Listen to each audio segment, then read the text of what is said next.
Hey guys, how are you all beautiful people? And yes, this is the next part of live broadcasting spoilers in Marvel world. A dimensional live broadcast system has come to Asgard, Kamar Taj and other places. With the exposure of various spoilers such as Avengers 3, the entire multiverse of the Marvel is in chaos. So let's start the video without any delay. The video continued. Loki and Mobius finally entered a tense state after a heated discussion. Ha ha ha. Loki chuckled, so, the timekeepers have built quite the circus. He looked at Mobius. And I see the clowns are playing their parts to perfection.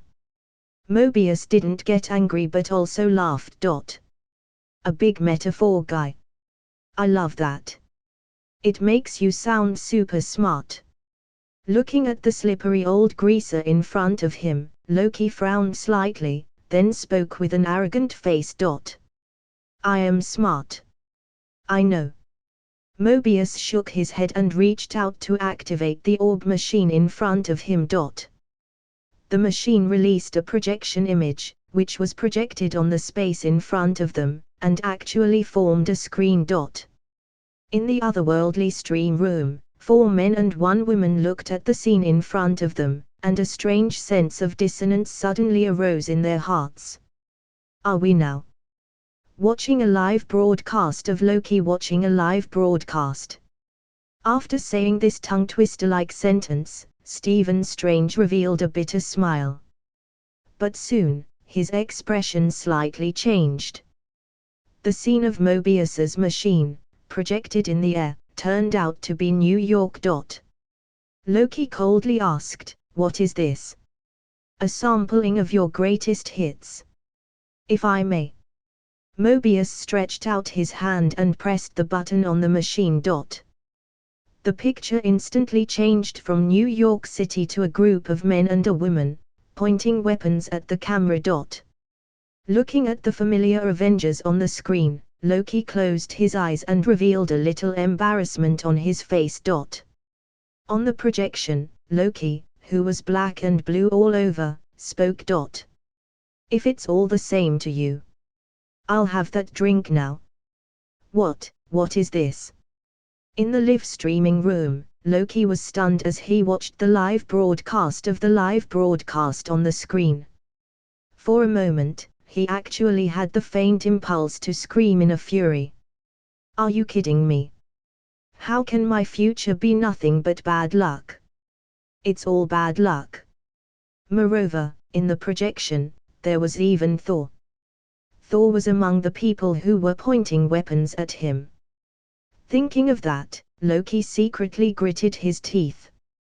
That stupid brother, in the future, he will really turn against me. But even so, I would still be willing to give my life for him. What the hell? Did I catch his stupidity? Steve Strange looked at the image in front of him. He had a faint conclusion in his heart. This Mobius should be trying to suppress Loki's confidence and arrogance. Break him down, then control him.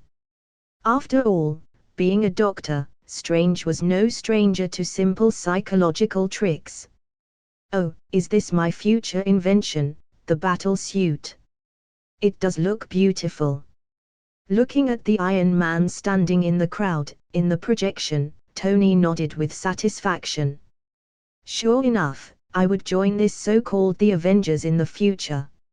Since I would join them in the future, no matter what, that battle in New York will surely be our win. Even if the other party was a god."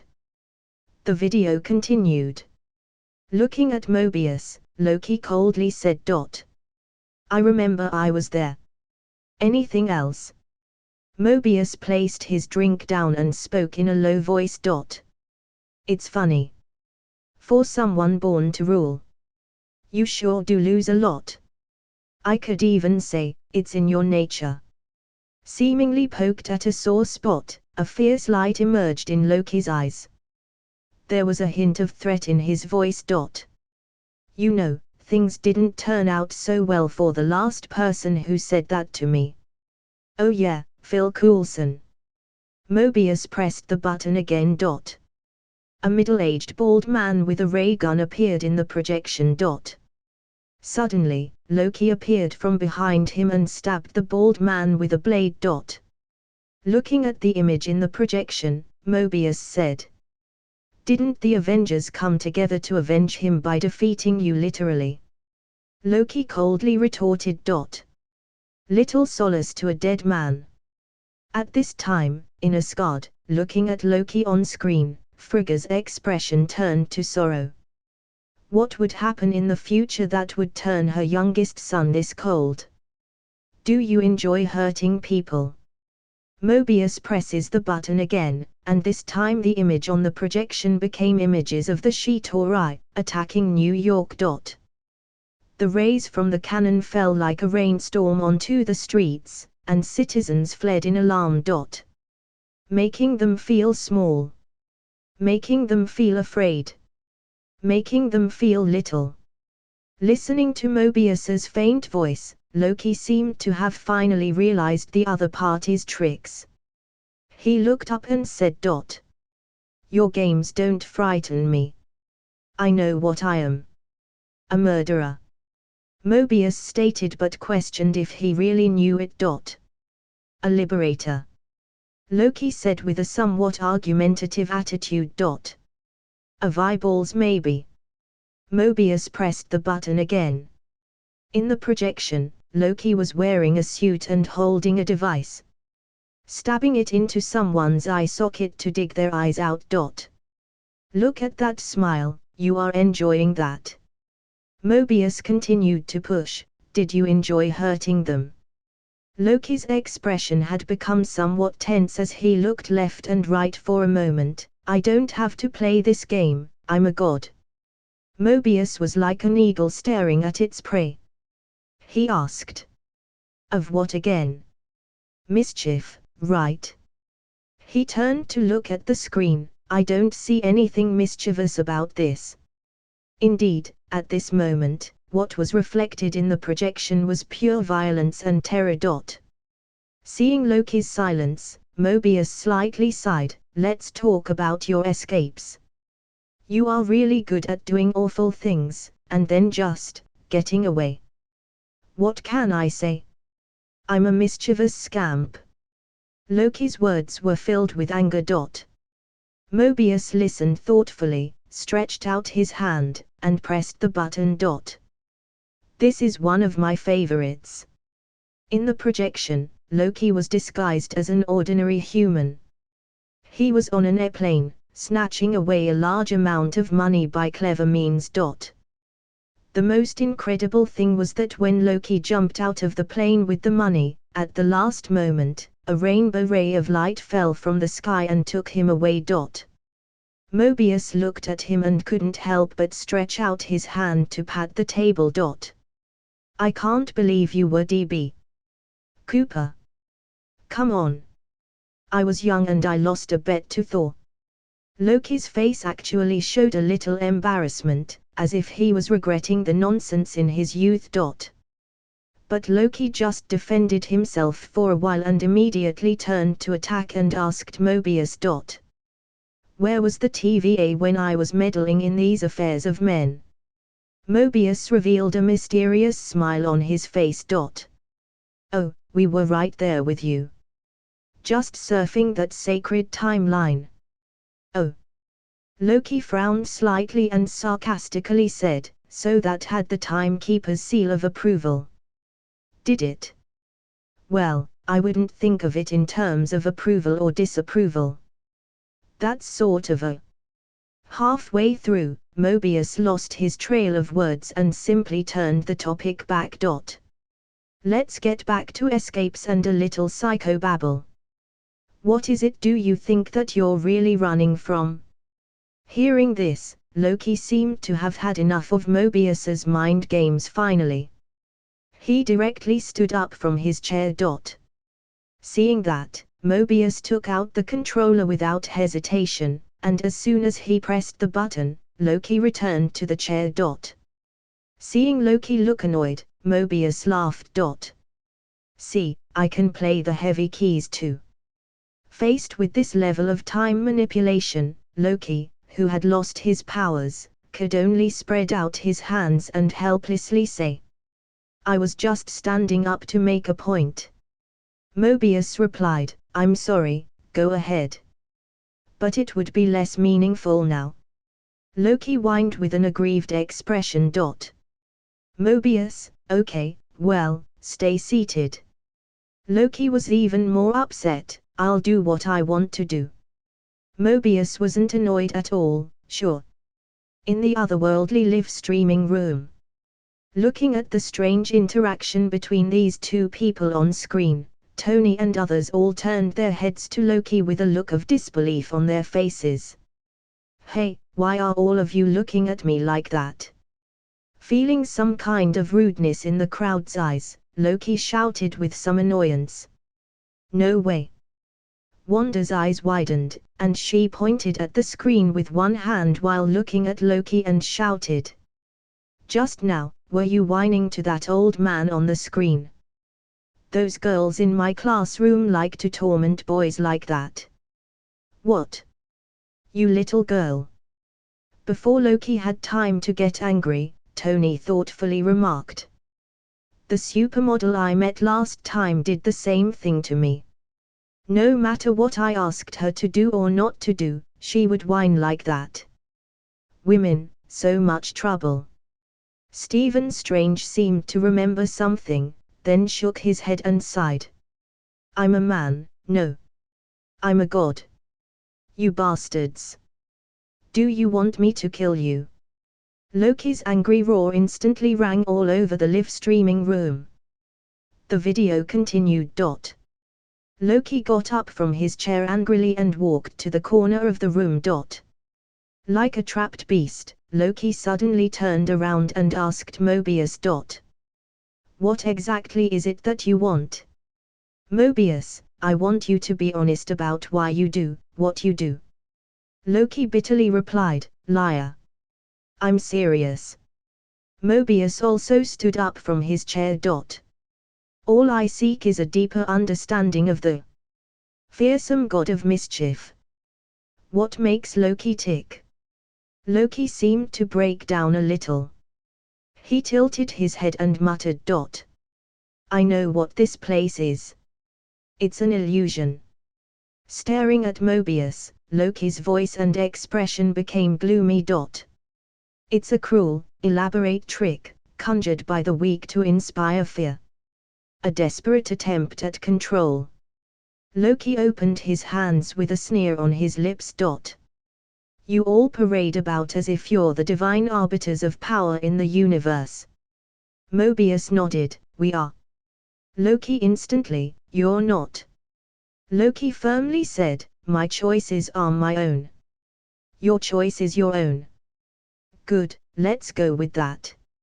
Mobius seems to have no interest in arguing with Loki at all, just trying to pull him back into his mind games. I think this one is going to fire you up. Mobius pressed the machine, and the projection images suddenly changed. They saw a group of men and women, with expressions of horror, kneeling down in front of Loki. The bright lure of freedom diminishes your life's joy. In the projection, Loki was wearing a horned helmet and was making a passionate speech. In a mad scramble for power. Looking at the projected self, who seems to be at the peak of life, Loki's face looked annoyed. Precisely. I am, on the verge of acquiring everything I am owed. And when I do, it will only be because I did it. Not because it was supposed to happen. Not because it was you, or the time variant authority, or whatever it is you call yourselves, allowed me to. The more he said, the more irritated Loki looked at Mobius and spoke with hatred. Honestly, you're pathetic. You have no relevance, a detour, a footnote in my ascent. Are you finished? Mobius's face suddenly became serious. You're gonna start taking things seriously. If you hadn't picked up the Tesseract, you would have been taken to a cell on Asgard.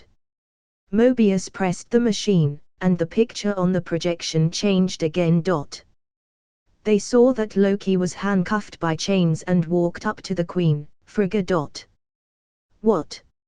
Seeing this scene in the otherworldly live streaming room, Loki's expression changed greatly. What's going on here? I'm actually a prisoner in the future. Loki gulped and suddenly felt a little panicked. So, there's nothing good in my future at all.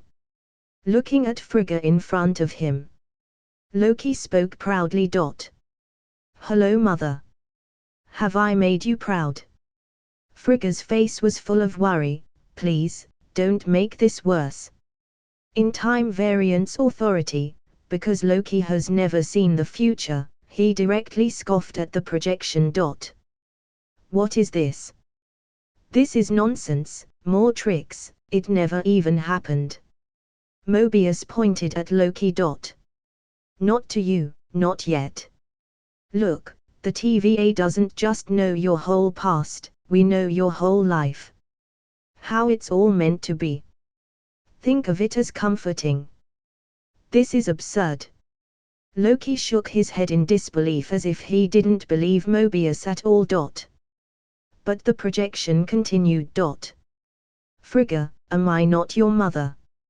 Loki, who was wearing shackles, replied with a weak scoff, you're not. In Asgard, Odin and Frigga looked at each other nervously. They could see each other's surprise and horror hidden in the depths of their eyes. Then, a bitter smile spread across the corners of Odin's lips. In the future, Loki would really find out about his origins. However, the final result was the opposite of what he had expected. Loki didn't run away to rule Jotunheim because of this but turned against Asgard, against his own family. The video continued.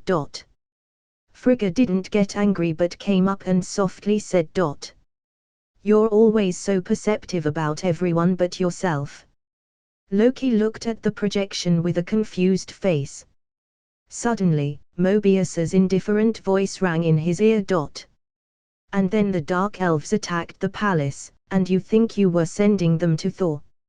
As if to echo his words, Loki in the projection showed a sly smile on his face. You might want to take the stairs to the left, Mobius, but instead you send them. The picture suddenly changed. They saw Frigga being held hostage by a dark warrior, but still speaking with a determined face. I'll never tell you. Next, a ruthless blade stabbed Frigga's body. Seeing Frigga's body lying on the ground, Odin stood up from the throne. Thor, too, couldn't believe it. His mouth was wide open, and his eyes were as wide as two bells. But none was more terrified than Loki, who was still in the otherworldly live stream room. How is that possible?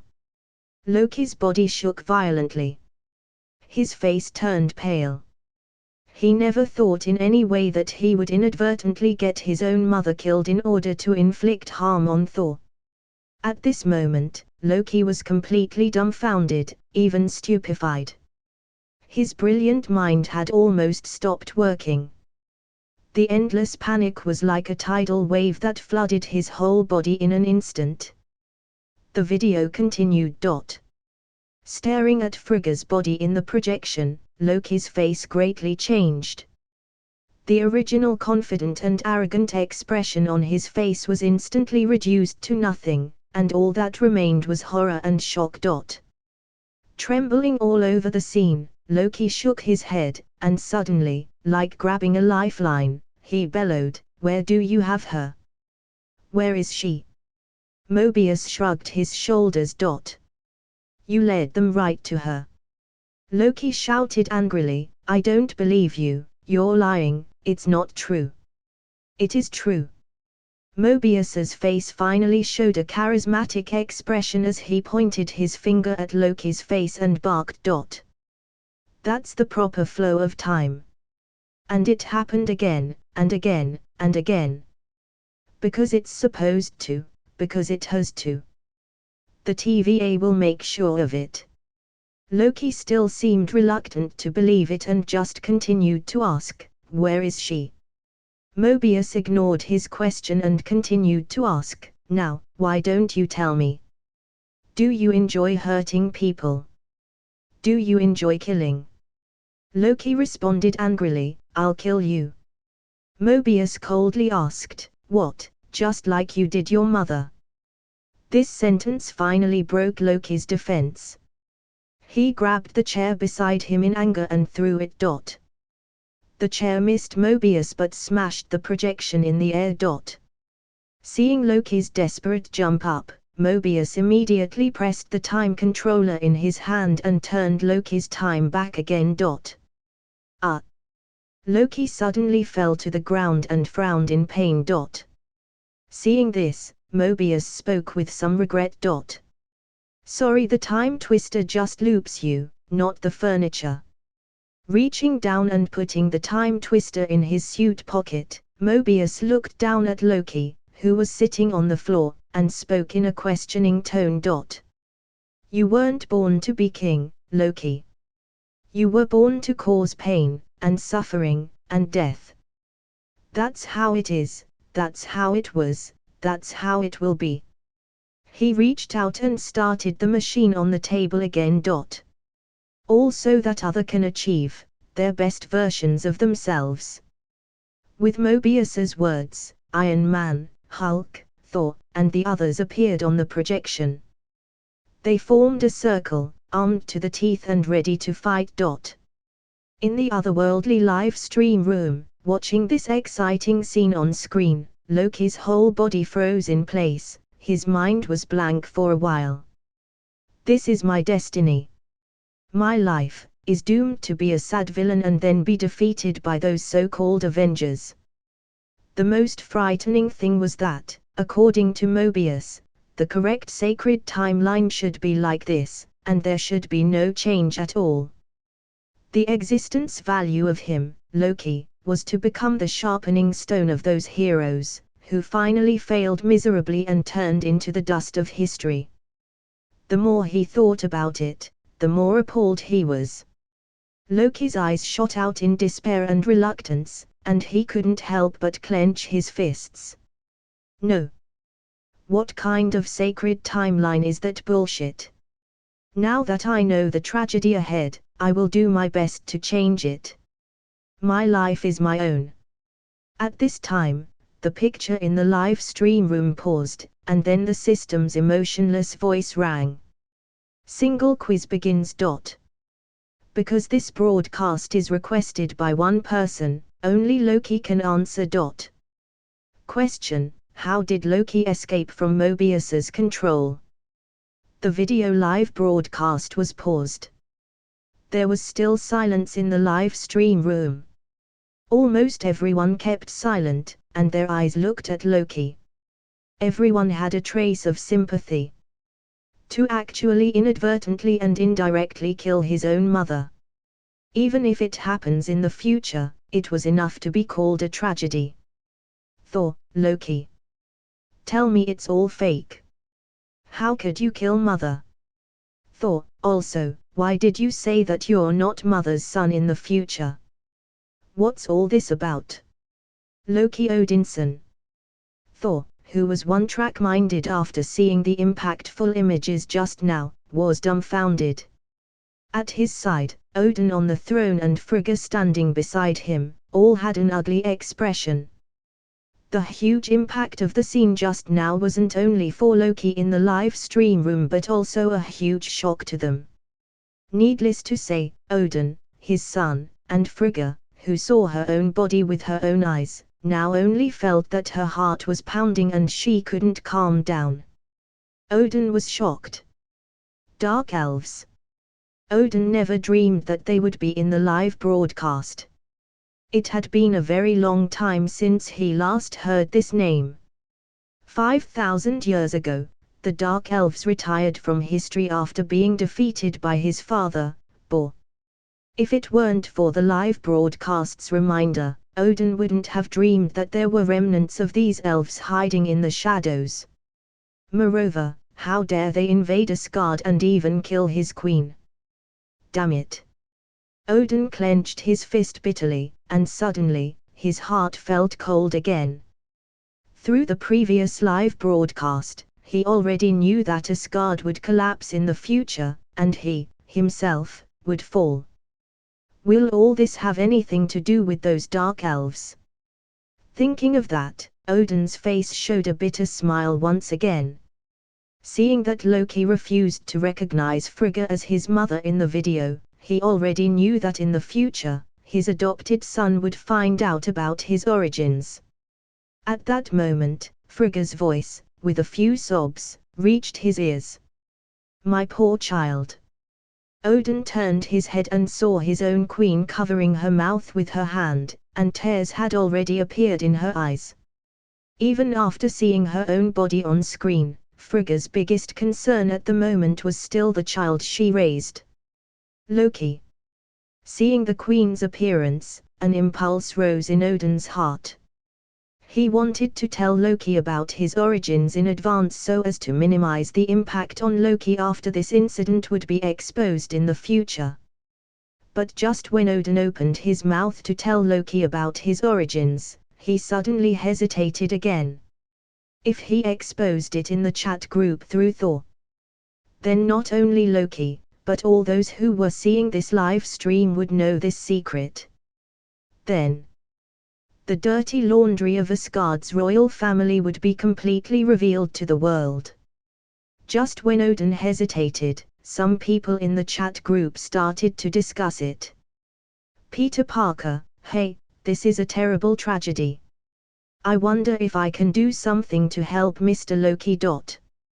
Thor, damn it. If those dark elves really dare to come, I will stay by my mother's side and kill them all. I'll never let them touch a single hair on mother's head. Stephen Strange, your heart is in the right place, but if that sacred timeline is real, then you would be changing the timeline. It would directly invite those time variance authority people. Thor, if they dare to hinder me from saving my mother, I'll smash their heads. Tony Stark, humph.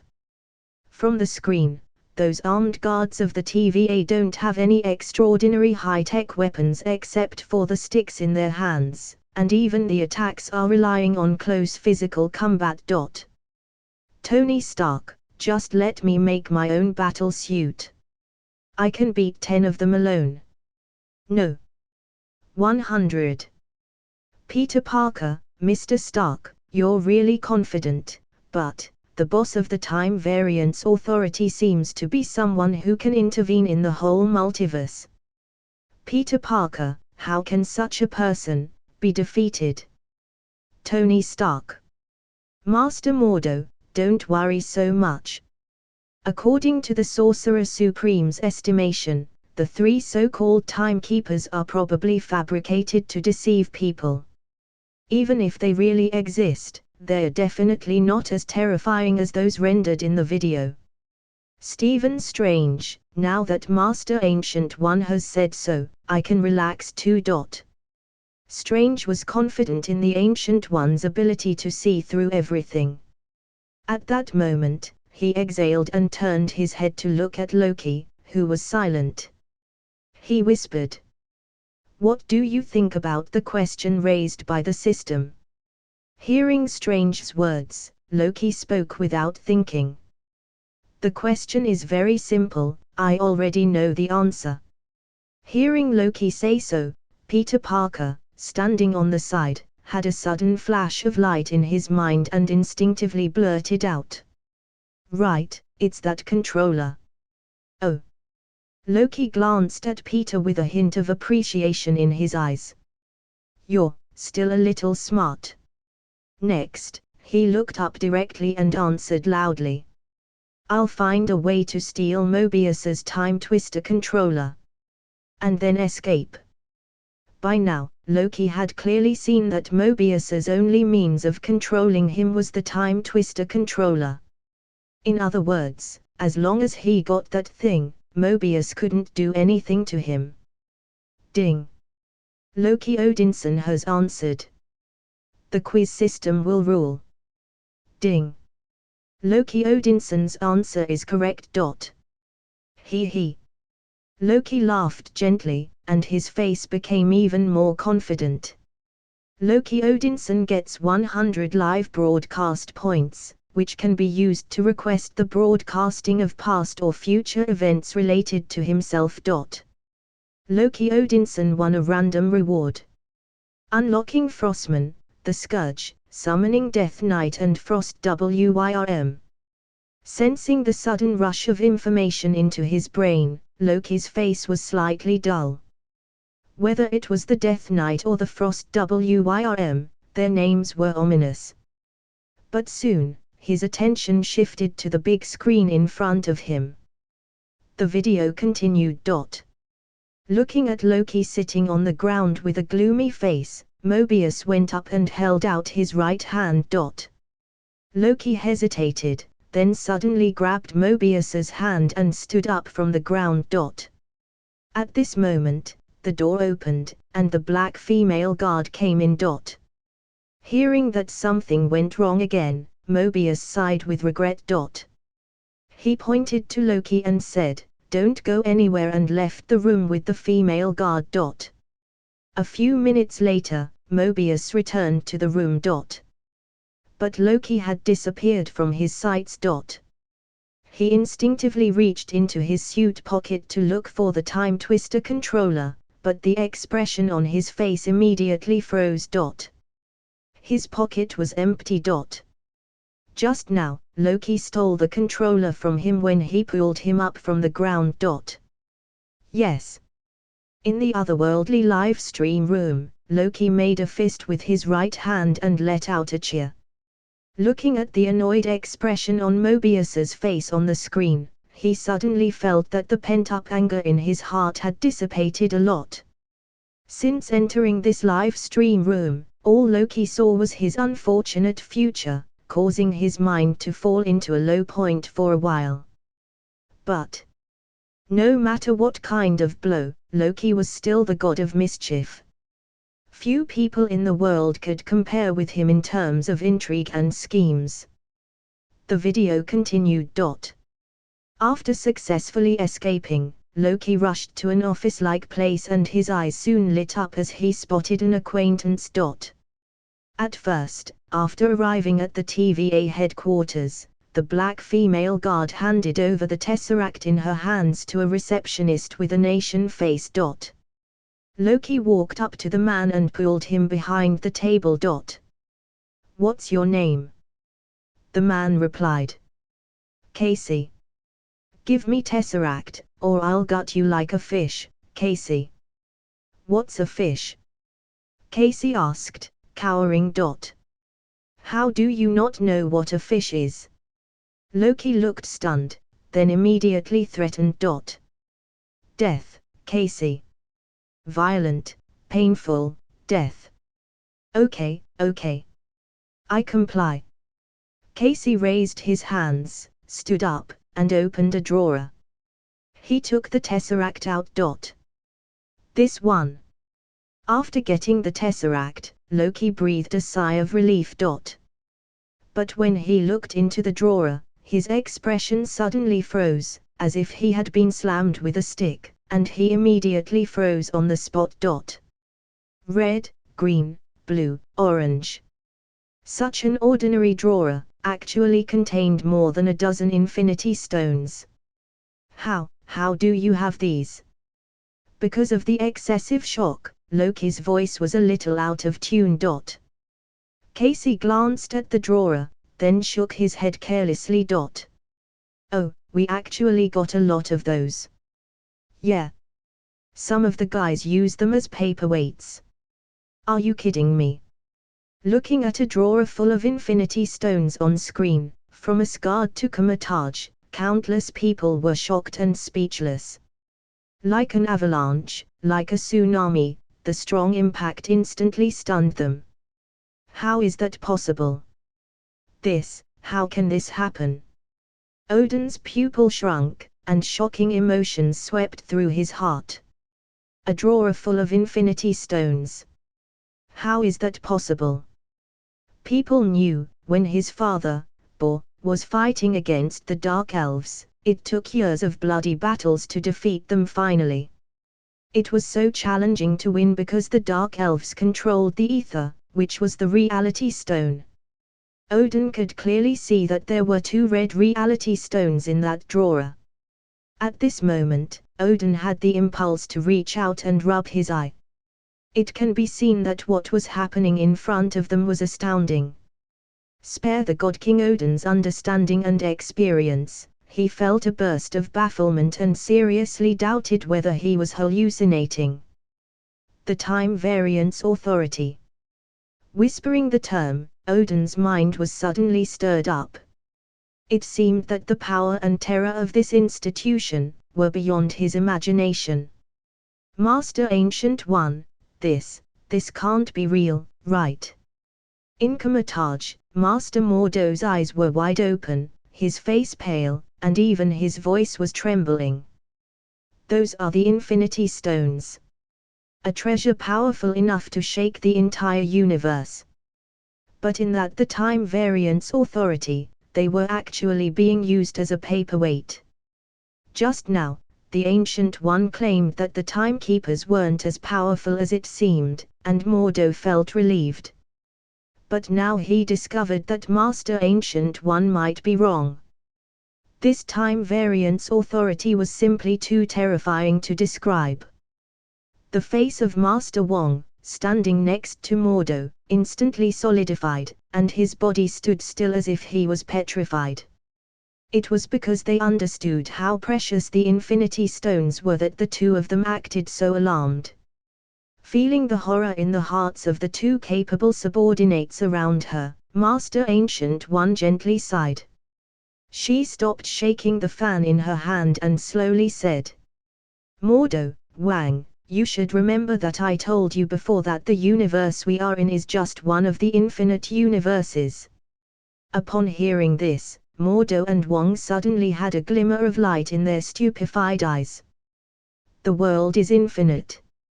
Master Ancient One shook the fan again and faintly said, "And out of this infinite universe, an endless number of Infinity Stones are born.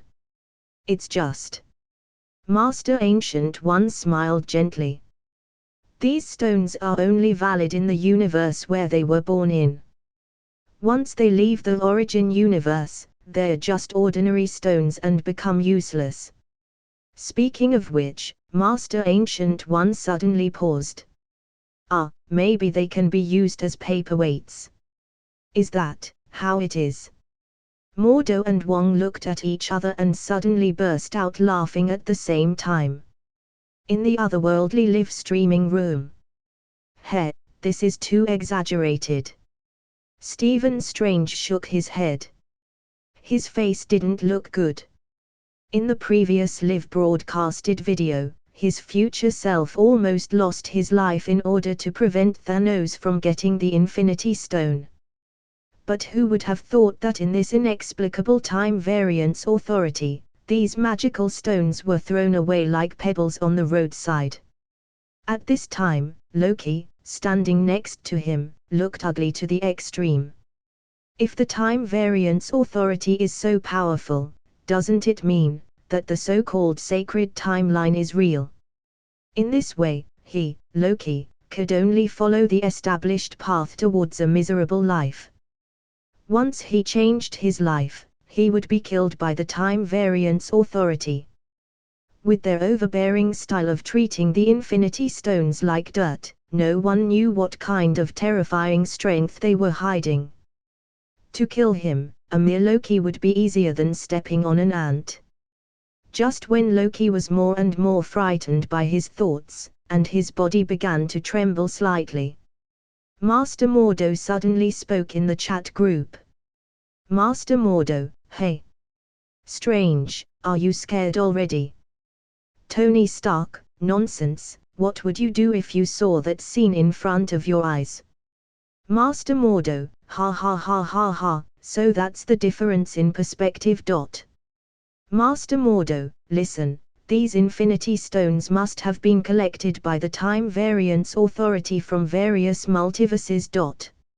Master Mordo, maybe they collected one in Universe A, two in Universe B, and so on, to accumulate that much. Master Mordo, but they will only work if you collect all 6 stones in one universe and stay in that universe. Master Mordo, so, the stones in that drawer only look scary. They're all useless. What? See the messages from Master Mordo on the big screen. A whole bunch of people, including Odin, were dumbfounded and frozen in place. They were speechless. Is there such a restriction? Is that so? Odin sat on the throne and exhaled gently, his whole body relaxed. After Master Mordo explained, the inexplicable shock Odin had for the Time Variance Authority decreased by half. The sorcerer should have no such knowledge. The person who really saw through the truth should be the Sorcerer Supreme, the Ancient One. Odin's eyebrows stretched out, then fell into contemplation. Ha ha, I see, it almost scared me. Loki's mouth turned upward, and his face showed a relaxed smile. Although the ability to traverse the various multiverse also proved that the Time Variance Authority also possessed amazing abilities. But as long as all the multiverses wasn't really twisted into a single sacred timeline by some timekeepers, that was all that mattered. Because in this way, it proved one thing. That the future could be changed. The video continued to play. Holding the Tesseract, Loki was still shocked by the Infinity Stones in that drawer, and his face was stiff. He couldn't help but walk to the center of the office. In a trance, he scanned the busy staff in the office. Loki whispered. Is this the greatest power in the universe? The only answer he got was a ding from the elevator behind him. Loki turned around with a huff, only to see the black female god, armed with the dreaded yellow baton, rushing up in murderous fury. Seeing the female guard swing the baton down, Loki directly activated the time controller in his hand. In a flash, he disappeared from the place. Loki disappeared, and the baton of the female guard almost struck Casey and hit his desk. Everyone heard a snap, the whole desk immediately disintegrated, not even leaving a single trace of dust behind. Phew! Loki couldn't help clenching his fists when he saw himself on screen, relying on his clever mind and quick response to escape at the critical moment. At his side, Tony, Strange, and the others, mostly gasped. They knew there were more than a dozen Infinity Stones in the drawer of Casey's desk. But under the blow of the god, it all went up in smoke. Tony looked extremely grave, but his eyes were shining. What kind of weapon is that yellow baton? Why is its power so overwhelming? As a genius engineer and the owner of a weapons company, at this moment, Tony's heart was full of curiosity. Whoosh! Loki once again fell hard on the floor of the projection room. It was just like what Mobius did to him, but this time, he passed the time twister button himself, avoiding the horrible blow of the female guard.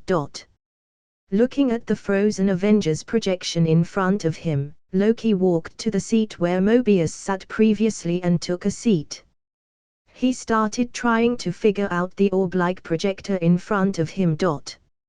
First, he rewound the image to Frigga's death and looked at his mother's body in the projection. Loki's eyes were full of tears. Next, he pressed the button again, and a one-eyed old man appeared in the projection, speaking with deep affection. I love you, my sons. Is that me? In Asgard, Odin's mouth opened slightly, and the muscles on his face twitched. In the video, the man dressed in casual clothes, gaunt and senile, didn't look like a god king at all, but an ordinary old man. Remember this place, home. Old Odin's body suddenly turned into golden particles after leaving this sentence. In the projection, Loki and Thor both stood up and looked solemnly at the golden particles disappearing in the air. Your Majesty, this is. In Asgard, Queen Frigga looked at Odin on the throne with a horrified expression, only to see her husband slowly close his eyes, with a trace of understanding on his face. So, is that how I'll fall? By now, Odin finally understood that his death was not because of any foreign invasion but purely because of the impending end. At this time, the picture changed again. He saw Thor and future Loki standing side by side. He suddenly turned to his younger brother and said, "Loki, I thought the world of you. I thought we were going to fight side by side forever." Then the picture changed again. Thor, with an eye patch on his eye, spoke to Loki, "You know, maybe you're not so bad after all, brother." Loki softly smiled, "Maybe not." Thor smiled, "Thank you. If you were here, I might even give you a hug." Loki looked at this scene in front of him and burst into emotional tears. At this moment, he saw the last scene. The other future Loki was holding a dagger, stabbing Thanos directly in the throat. In the otherworldly live-streaming room. Seeing Odin's fall on the screen, Loki also felt a little wetness in the corners of his eyes. Although, since childhood, he had felt that Odin's attitude towards himself and Thor was always vaguely different. But seeing Odin's death, as he still poured out his love as a father to him and Thor, Loki also just felt the resentment in his heart begin to dissipate. And seeing Thor fighting alongside himself, Loki couldn't help but smile gently at the corners of his mouth. Although his muscle-brained brother was stupid, once he went to battle, there was no one more reliable than him. And seeing Frigga and Odin passing away in the projection, Loki had a vague understanding. Both his parents died, Asgard was destroyed, and the only thing left in that future was this stupid brother. If he let him die, he would have nothing left. So, I would do anything to save him. Loki shook his head, and the smile on his face suddenly became bitter. The video continued. Loki, in the projection room, also saw that Thanos lifted him by the neck. Crack. Hearing the sound of his neck broken in the projection, Loki opened his mouth in horror. He turned away and hardly dared to look directly at his own death. When he looked back again, the film in the time projector had run out. The word "end of file" appeared on the projection screen. The video of his life had been played to the very end. Ha, ha, ha ha ha. With tears in his eyes, Loki suddenly laughed bitterly. So, in the end, this was his life. Being loved by his father and brother, and reaching the end of the road because of his own choice. Just when Loki was laughing, the door behind him suddenly opened. A cold voice rang. What's so funny? The smile on Loki's face gradually subsided, and he quietly said, "Glorious purpose." He turned around, only to see the black female guard with a cold and solemn face, walking toward him without saying a word. Loki also walked up without hesitation. The two soon scuffled. Loki punched first, but his fist was actually caught by the woman. Then the female guard grabbed Loki's right arm, and with one stroke, pressed him down on the table. Being pressed on the table by the female guard, Loki's eyes flashed. He suddenly saw the time twister controller he had placed on the table before. Fiercely stretched out his hand and grabbed the time twister controller. Loki's body retreated backward and got rid of the female guard's grasp. Then all of a sudden, he turned against the female guard and actually restrained her. Loki pressed the time controller with his right hand. The light on the time collar around his neck suddenly turned red and came off. Loki pulled down the collar that had bound him, swung his right hand, and actually placed the collar on the female guard's neck. What? The black female guard had a shock in her eyes, she couldn't believe it. She reached out to try to take the collar off. Then, the female guard turned around with a face full of anger and tried to punch Loki hard in the face. Just then, Loki pressed the button on the time twister controller. Whoosh! The female guard's figure instantly disappeared. Loki let out a long sigh, turned around, and turned the controller again. Whoosh!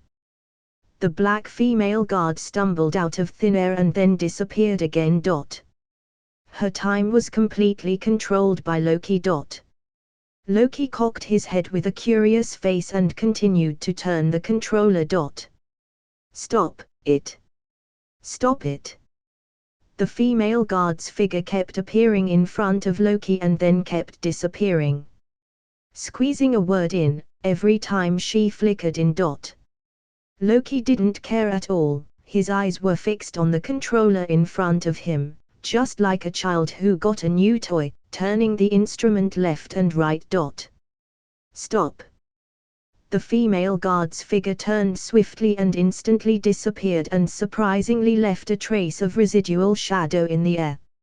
After getting tired of playing, Loki pushed the controller for the last time, and sent the female guard far away, then threw the controller on the table.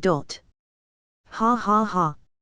In the live stream room, looking at himself on screen, dealing with someone who had hurt him, Loki smugly let out a laugh.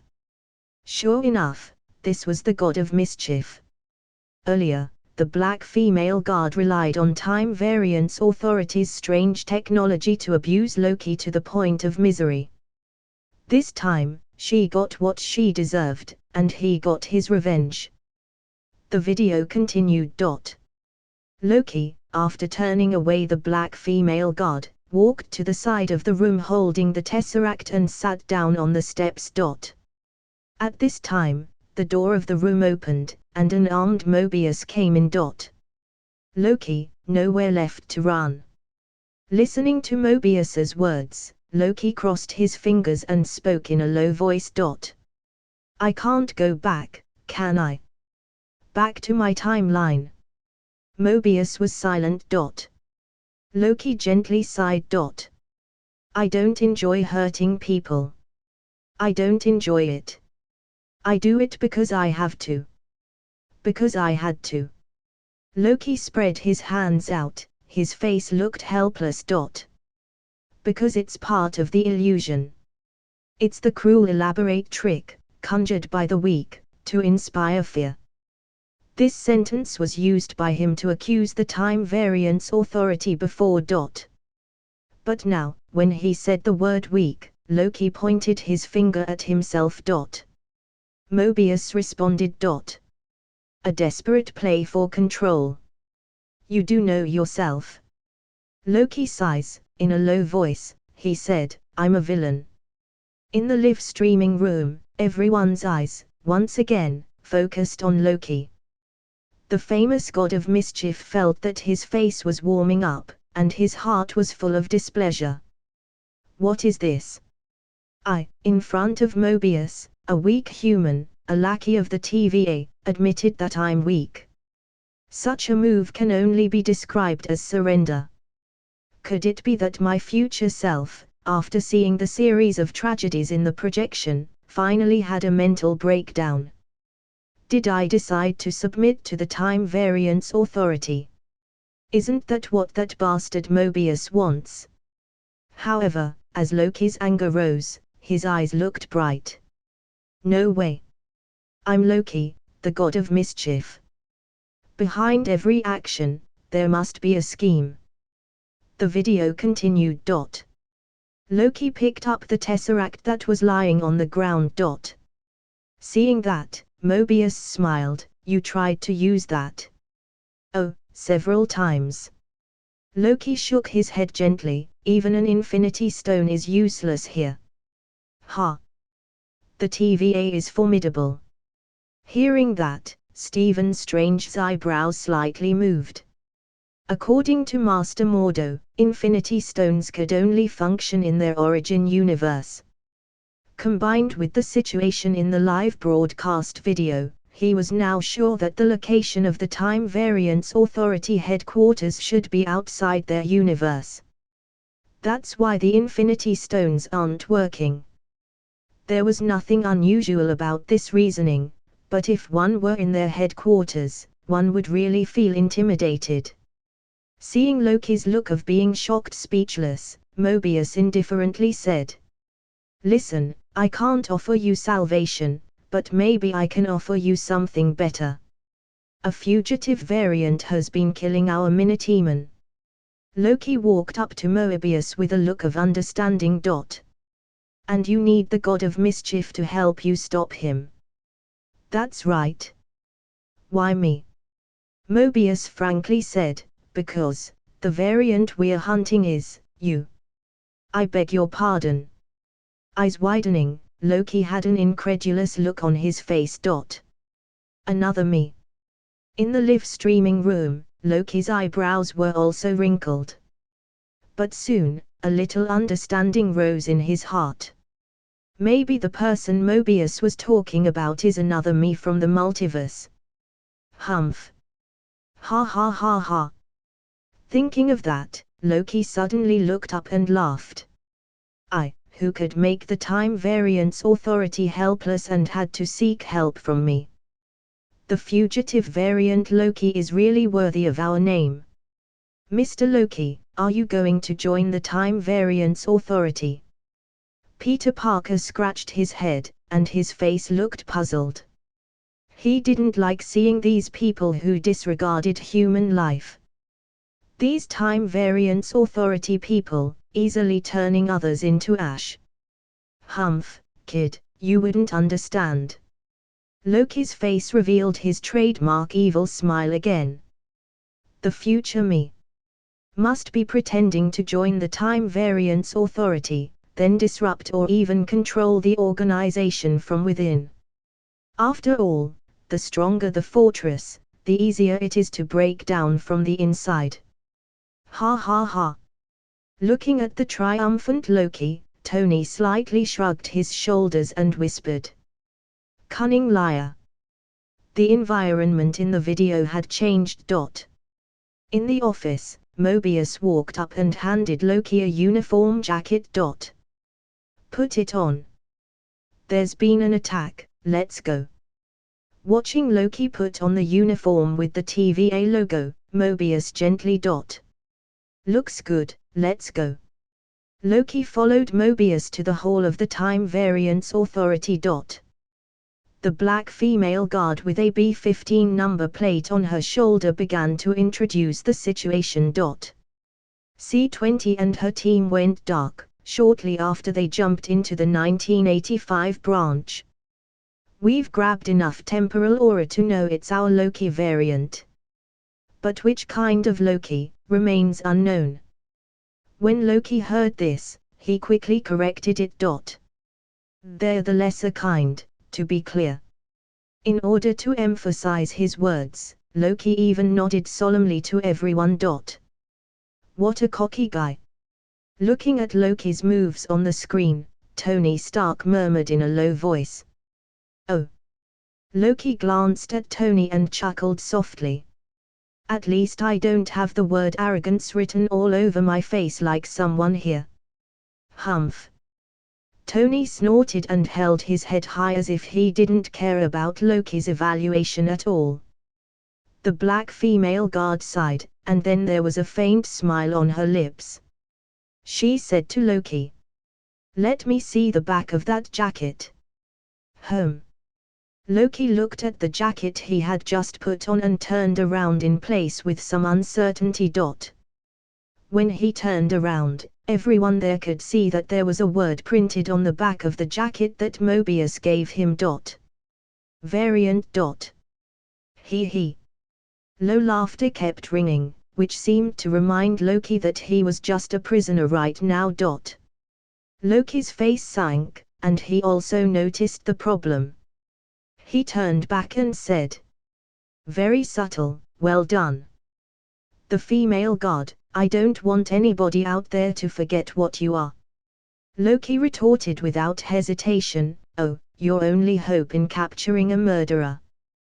The female god, "No, a cosmic mistake." "Okay, that's enough."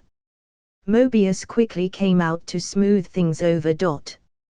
"Here's the deal, when we get out on the branch, we're not just looking for a time criminal. We're looking for a Loki." While Mobius was talking, he also pressed a small instrument in his hand. Soon, one after another mini holographic image appeared in front of Loki. These images all had the same face as him, but they were different in race and form. In Asgard, Odin and Frigga gasped at the same time. There was a hint of tension in their eyes. In the holographic image on the screen, the first one that appeared was actually a Loki with blue skin. Watching this scene, Thor couldn't help but cry out in surprise. "That's a frost giant Loki, how is that possible?" Next, the mini holographic image kept rolling. Loki's form began to change constantly. There was an athlete Loki, Hulk Loki, barbarian Loki, clown Loki. Looking at all kinds of himself in front of him, Loki's eyes widened, and he seemed to be in shock. The TVA has pruned a lot of these guys. Almost more than any other variant. Mobius continued to introduce Lokis from various timelines. No two are alike. Slight differences in appearances, or, not so slight. Different powers, although powers generally include shape-shifting, illusion projection, and my favorite. Before Mobius finished speaking, Loki immediately said, "Duplication casting. Illusion projection. No, the two are completely different powers actually." Then, Loki began to explain with a proud expression. Illusion projection involves depicting a detailed image from outside oneself which is perceptible in the external world. Whereas duplication casting entails recreating an exact facsimile of one's own body in its present circumstance, which acts as a true holographic mirror of its molecular structure. Obviously, he was very proud of the spell he invented.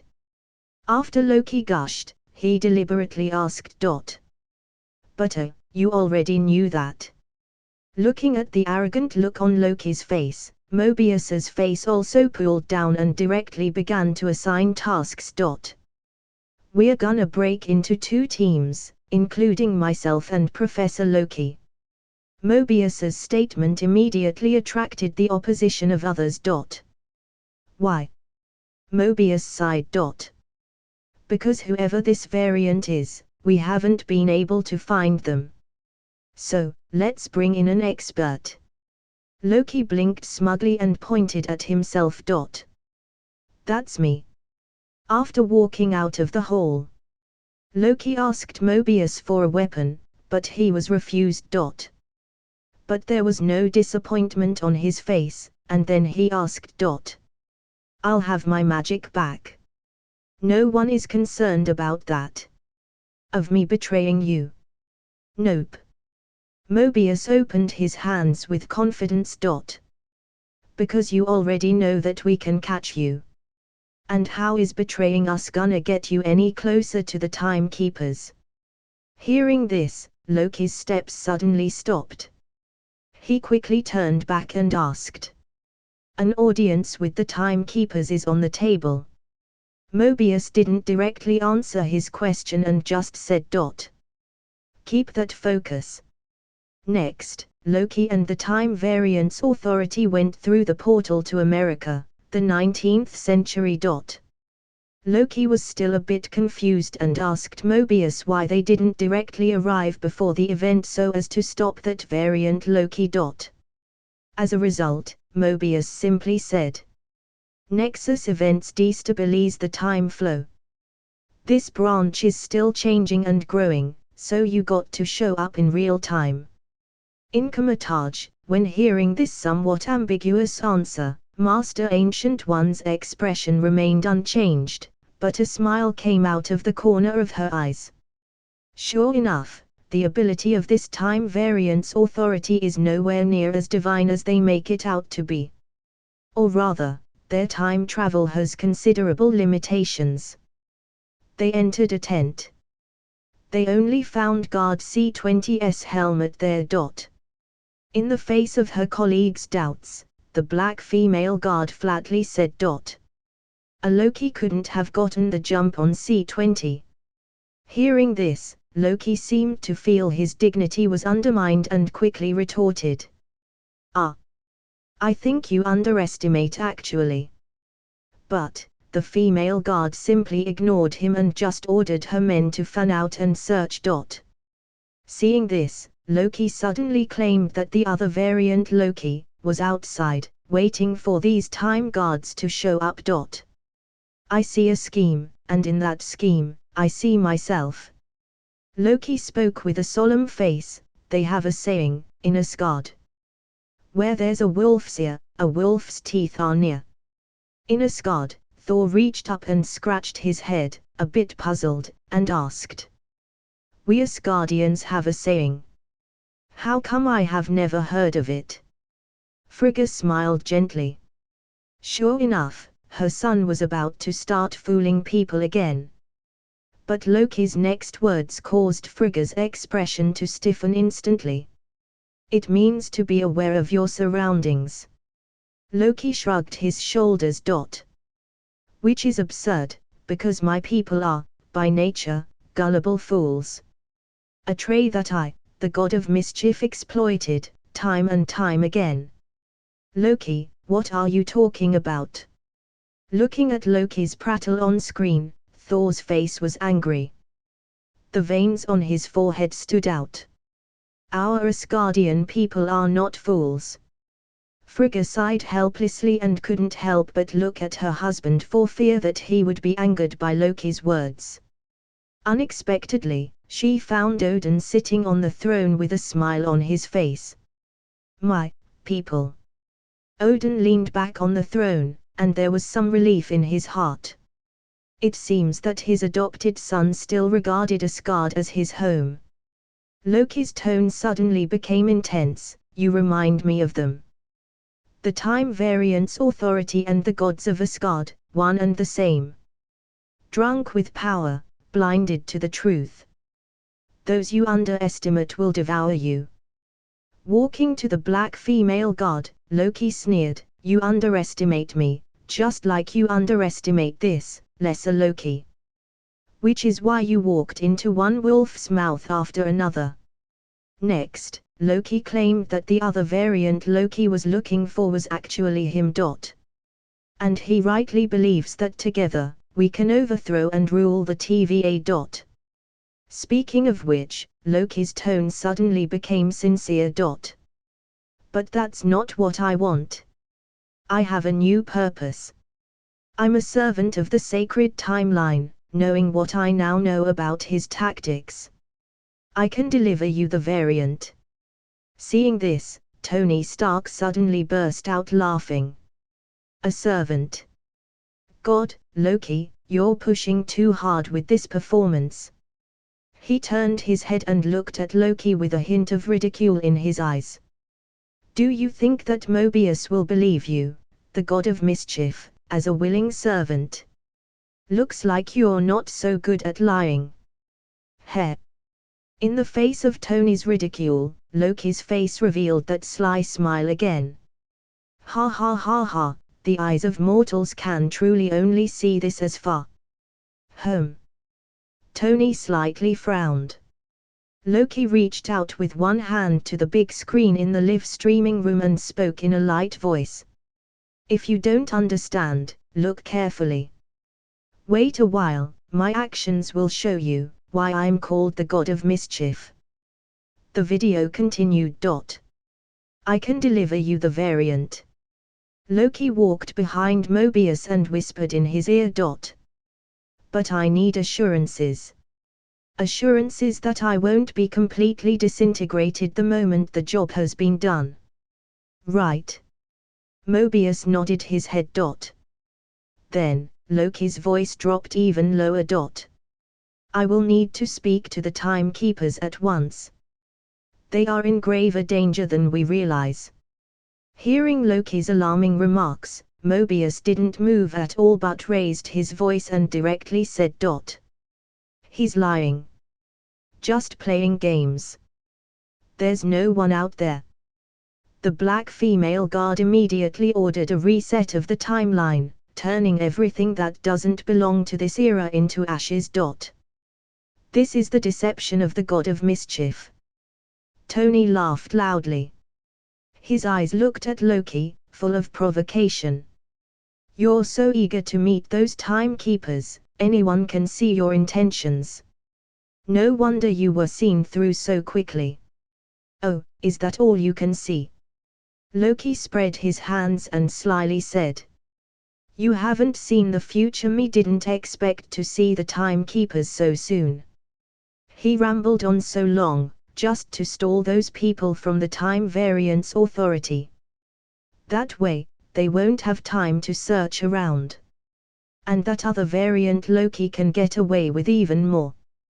What? Hearing Loki's explanation, the several people in the live streaming room showed surprised expressions. Such eloquent and alarming words and acting were just to buy time. At this time, the image on the screen of the live video broadcast became an office. 3 human-like statues were erected in the office, but the faces of these statues were all covered with scales and looked like lizards. Wait, these can't be the timekeepers, can they? Looking at the 3 weird lizard man statues, Peter Parker just felt a chill down his back and couldn't help but shiver. Earlier, the Loki on the live video broadcast referred to the timekeepers as space lizards, and he thought it was purely a personal attack. But now it seemed that these guys were really not of his race, not human at all. In the office, Mobius and the black female judge were drinking together. This variant is insubordinate, stubborn, unpredictable.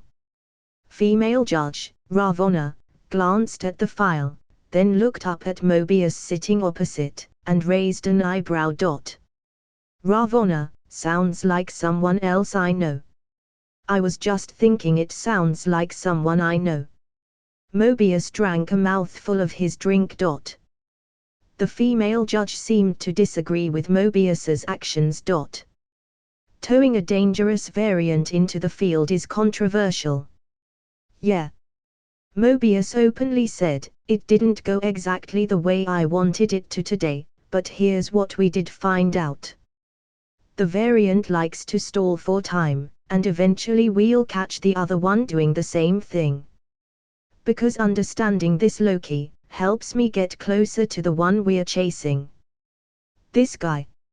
In the live streaming room, when Loki heard Mobius's words on the screen, the pupils in Loki's eyes slightly narrowed, and his heart pounded uncontrollably. This middle-aged man actually saw the deep meaning behind the future Loki's behavior. And listen to his meaning, he seems to be studying future Loki through observation, then summarizing the information, and then using it for hunting down the other fugitive Loki. This Mobius has such a deep mind. Although Mobius said so, the female judge didn't seem to buy it. Look, I know you have a soft spot for broken things. But Loki is an evil, lying scourge. That is the part he plays on the sacred timeline. Surprised to hear the typical fatalism of Time Variance Authority, Mobius shook his head. Maybe he wants to mix it up. Sometimes you get tired of playing the same part. Is that possible? He can change. Hearing such deviant words, the female judge firmly said, not unless the timekeepers decree it. Mobius asked softly, how are the timekeepers? The female judge didn't answer but asked, how do you think? Mobius chuckled, I don't know, 'cause I've never met them. Thankfully. Hearing Mobius say that, the female judge quickly leaned forward and spoke with some agitation. The timekeepers are monitoring every aspect of this case. I've never seen them so involved. They want that variant caught. Mobius, so do I. Hearing this, the female judge grabbed a pen and pointed at Mobius, and said, and this is the last chance you're going to get with this Loki. In the otherworldly live stream room. Seeing that, Loki's brow tightly knitted. He clearly saw that after Mobius mentioned the timekeepers, the female judge's reaction was a bit too intense. At this time, he heard Tony's voice. This woman must be hiding something.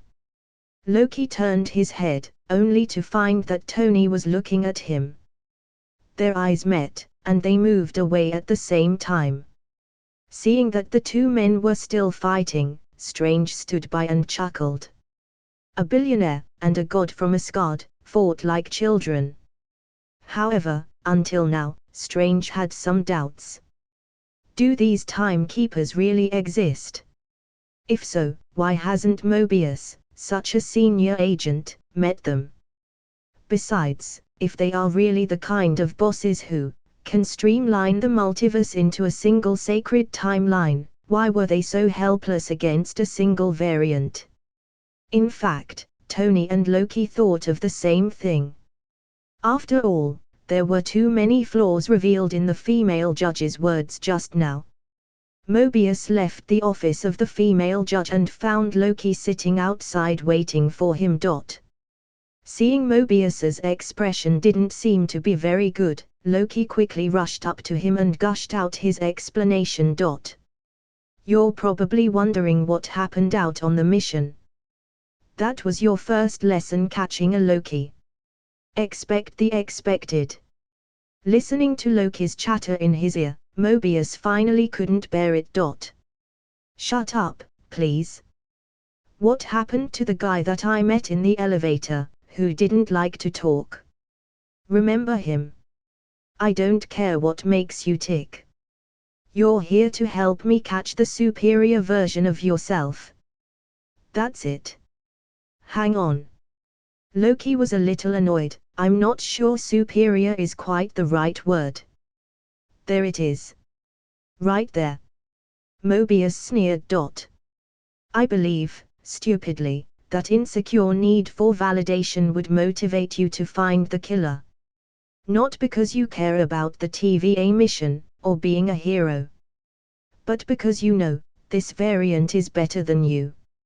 You can't take it. Very nice. Listening to Mobius's undisguised provocation, Loki showed a careless smile on his face and even reached out to help Mobius sort out his tie.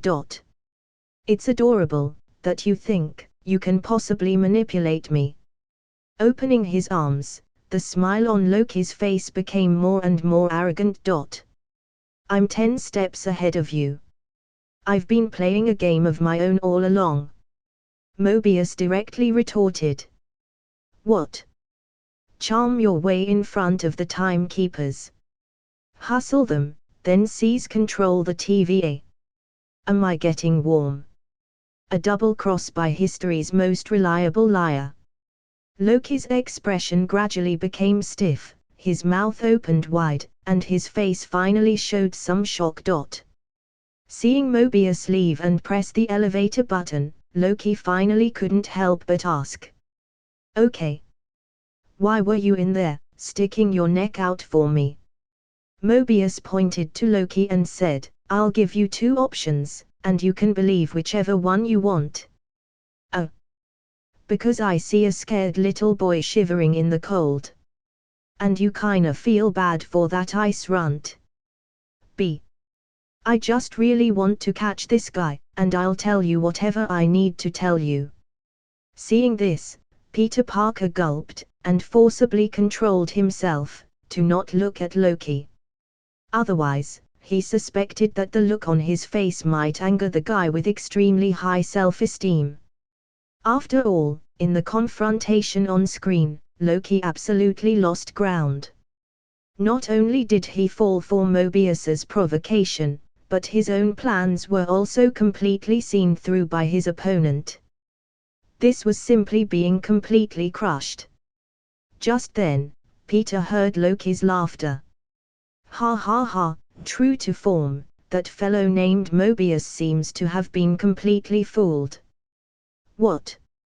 Peter turned his head, only to see Loki's face, full of that signature arrogant smile and confident eyes. Seeing this, Peter could no longer hold down the curiosity in his heart and asked, "Mr. Loki, what are you talking about? I don't understand."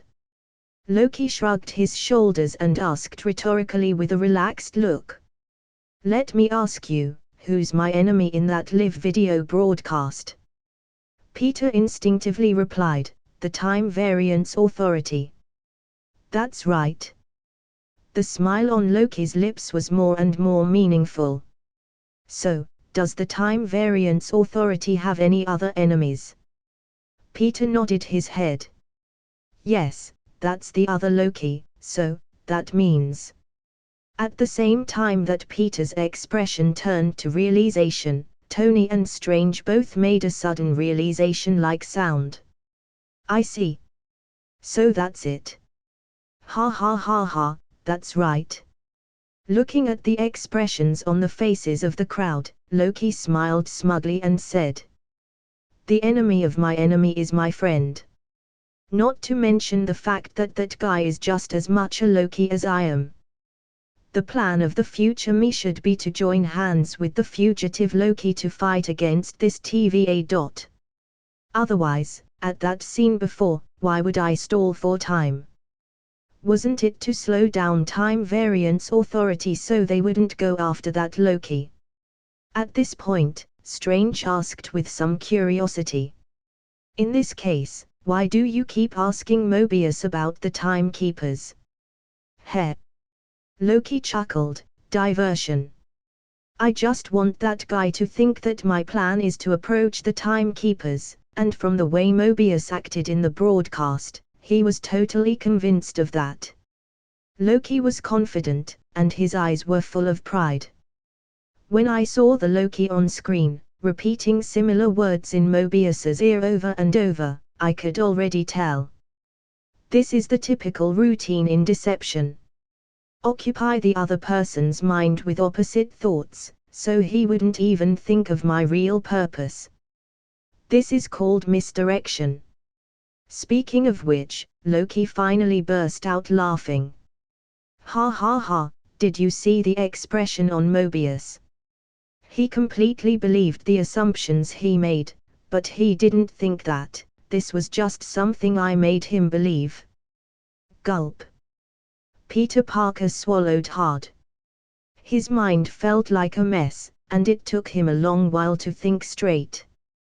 Tony and Strange looked at each other, and both of them could see the shock in each other's eyes. In the previous broadcast, Loki was completely vulnerable in front of Thanos and didn't even have the strength to fight back, so they didn't think very highly of this god of mischief. But now, they discovered Loki's true skills on that kind of battlefield. Rather, these under-the-table battles, filled with intrigue and scheming. Mobius thought he had studied you thoroughly, but unexpectedly, he was caught by you from the start. Strange gently sighed and looked at Loki's eyes with a little more seriousness in them. "In your opinion, if you could really join hands with the other Loki in the future, what will you two do next? Attack the Time Variance Authority?" Loki shrugged his shoulders, and the evil smile appeared on his face again. "Of course, these bastards arrested me and subjected me to so much humiliation. What kind of god of mischief would I be if I didn't repay them properly? Seeing Loki's high-spirited appearance, Wanda, the little girl who hid to one side, suddenly felt her heart beating faster. Out of a certain feminine instinct, she vaguely felt that if she wanted to take revenge on Tony Stark, the man who claimed to be the god of mischief, might be able to help.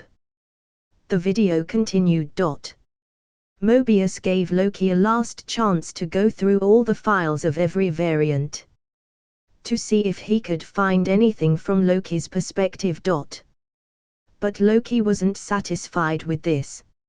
Instead, he managed to get a file about his own life. Opening the file, and Loki soon found a document in it, named Destruction of Asgard. Ragnarok, Class 7 Apocalypse, Total Planetary Destruction. Seeing such a text, Loki's face instantly became grave.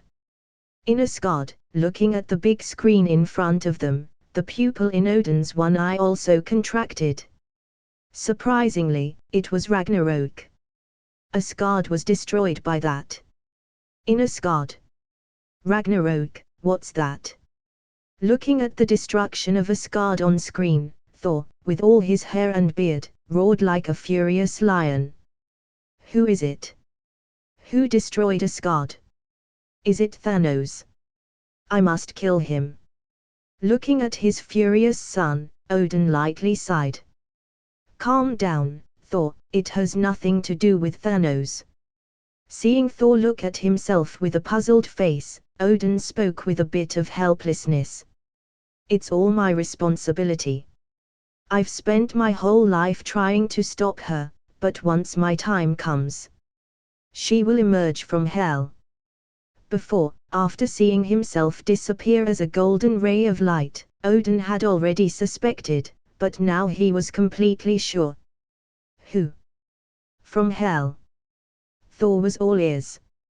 It's Hela, the goddess of death. Looking at Thor, Odin seemed to have aged a bit. That's my eldest daughter, your sister. Sister? Thor's expression suddenly changed. He could hardly believe his ears. Wasn't he Odin's eldest son? Why was there suddenly another sister? Odin calmly said. Before you were born, Hela had conquered the 9 realms for me and gained a lot of battle achievements. But then her ambitions expanded beyond control. So, I had to lock her up. Once I die, the restraint on Hela will be broken, and then... Odin's tone was full of worries. Thor suddenly laughed heroically. Ha ha ha ha ha, so that's how it is. Waving Mjolnir in his hand, Thor spoke with carelessness. What is there to worry about? As king, you still have countless thousands of years left in you. Looking at Thor's big grin, Odin smiled bitterly in his heart. He had a faint feeling that he might not live long, so he held an enthronement ceremony to pass the throne of Asgard to Thor. But looking at the information shown in the broadcasted future, his big day will only come much earlier than expected. What's more, the files Loki saw on the screen, even if only a few words, were enough to shock Odin. Total planetary destruction. The entire civilization was exterminated. Even Odin had long been aware of the prophecy of the legendary Ragnarok. He didn't expect that this incident would actually have such horrific consequences. But in addition to the shock, Odin felt puzzled. What Hela wanted was to replace him and become the God King of Asgard. What was the point of destroying Asgard? The video continued. Loki looked at the destruction of Asgard document, and the expression on his face suddenly became extremely grave. Then, he left the library with the file and went to the TVA's cafeteria. Finding Moebius, Loki stated his conclusion as soon as he sat down. He's hiding in Apocalypses. Loki directly reached for the salad Mobius was eating. Let's say your salad is Asgard. Loki took a bottle of salt. I could go down to Asgard before Ragnarok causes its complete destruction, and I could do anything I want to. I could, let's say, push the Hulk off the Rainbow Bridge. Loki sprinkled salt into the salad. And I could also set fire to the palace. Seeing his lunch was ruined like this, Mobius looked sad. No. Just stop. Don't set fire to the palace. Do you understand? Loki excitedly said, I can do whatever I want to do, and it would never matter. It wouldn't go against the dictates of the timeline, because Loki took a juice box from Case's table next to them and poured it into Mobius' salad. The apocalypse is coming. Ragnarok. Searcher will destroy Asgard, no matter what I do. Searcher. In Asgard, Thor's body shook as he listened, and a mad, murderous aura suddenly appeared in his eyes. So, he destroyed Asgard. Raising Mjolnir, Thor roared up to the sky. Searcher. No matter where you hide, I will kill you, for Asgard. Looking at Thor, whose eyes were red with murder, Odin shook his head gently and closed his eye. Forget it. That was it for this son, he couldn't control it. The video continued. Ragnarok obliterates the salt. Ragnarok. There it is. Loki put the juice box in his hand to one side, with a satisfied smile on his face. It doesn't matter, it could be any apocalypse, it could be a tidal wave, it could be a meteor, it could be a volcano or supernova.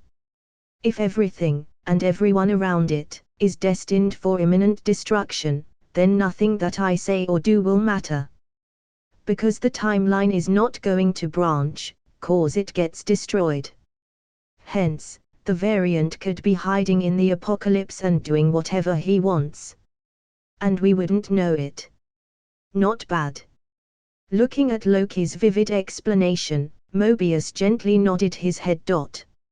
Loki opened his hands, and excitedly said, Take me to a real apocalypse, take me to Ragnarok, I'll show you. Mobius placed his hands in his trouser pockets and said doubtfully. Oh ho. Yeah, so you can run away back to your homeland. No. Loki, no, I'm not going home, we can go anywhere. Mobius refused Loki mercilessly. I'm not taking you for a stroll along the promenade, much less an apocalypse. Loki was very disappointed. Oh, Mobius, come on, what could possibly go wrong? We got to properly test this theory.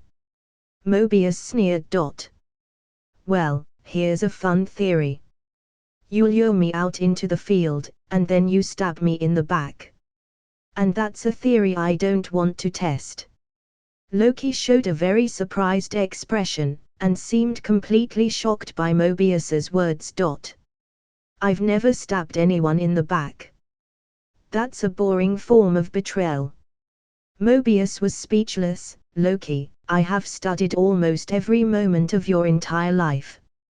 You've literally stabbed people in the back, like 50 times. In Asgard, Thor also nodded with a resigned look on his face and said, Yeah, Loki has always tried to stab me in the back since he was a kid. Frigga looked at her son. Her eyes showed pity and helplessness. It would be nice if the intelligence and strength of her two children could be balanced. Dumbfounded by Mobius's questioning, Loki spread his hands with an embarrassed look. Well, I'd never do it again because it got old. Seeing that Mobius still refused to believe him, Loki had no choice but to make the last big move. Okay, look. If you don't trust me, you can trust one thing. I love to be right. Seemingly finally convinced by Loki's words, Mobius took him to Pompeii in Rome. The location will soon be buried by a volcanic eruption. Facing doomsday, Loki was extremely excited. He jumped into the crowd or even broke the horrible news in Latin, leaving the public stunned. But even so, the instrument in Mobius's hand still showed that there was zero variant energy. The scene completely shocked Mobius, and the two returned to the Time Variance Authority. From the many doomsdays of the future, they had to find the most likely one. Alabama, 2050. Looking at Loki's file in front of him, Mobius finally showed admiration on his face. "You're going to take my job if I'm not careful." Then, Mobius spent a lot of effort to convince the female judge to send a task force to the apocalyptic future of 2050 to catch the fugitive variant Loki. In the otherworldly live streaming room. Seeing this, Peter Parker couldn't help but ask, "Mr. Loki, what are you going to do if you really meet the other Loki?" "What I would do?" Loki shrugged and casually said. "Of course, I would find a way to find his weakness and use it to control him and make him work for me." Hearing such unabashed remarks, black lines sprang upon Peter's head. As expected, although the Loki in front of him didn't look like an extremely evil person, he wasn't a good person. Through the portal, Mobius and others arrived at Haven Hills, Roxxart, a super-large supermarket. Although this place would soon be destroyed by a hurricane, it was very suitable for the fugitive Loki. Because of the abundant food and supplies, this place could be used as a stronghold. Mobius was going to take Loki with him, but the black female guard refused him in the name of the field commander and took Loki herself. The black female guard and Loki paired up and entered the greenery area specializing in potted plants. Here, they met a black man who claimed to be buying plants. The female guard came forward to try to stop the other person, but unexpectedly, when she was touched by the black man's hand, accompanied by a green light, her whole demeanor changed. "So, you're the fool the TVA brought in to hunt me down."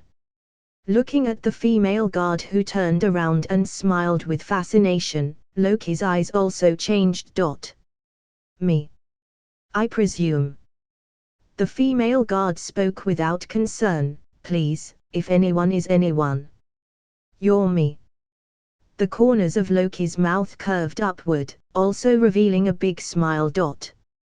"Very nice to meet you." In the otherworldly live stream room. "What's going on here? What happened to that woman?" Looking at the black female guard whose expression considerably changed on screen, young Wanda stared at her with a puzzled face. "Oh, it's just a simple possession spell, enchantment." Loki looked calm and casually said. In addition, the variant Loki's body should be hidden near the area. Only part of his consciousness is attached to that woman.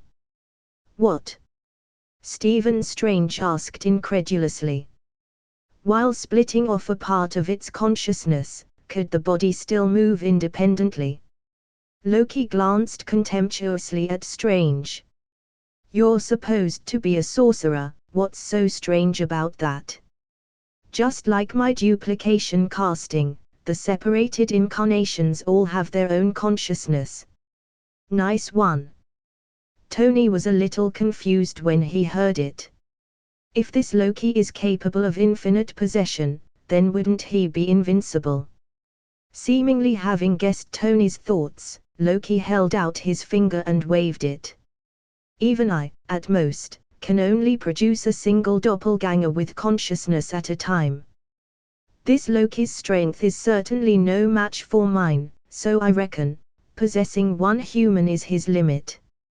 Hearing this inexplicable obsessive confidence, Tony rolled his eyes and coldly said, "Why are you so sure you can beat the variant Loki? You might get your ass kicked." "Defeat me? How is that possible?" Loki looked up, his face full of confidence. "If it's a barbarian like Thor, probably.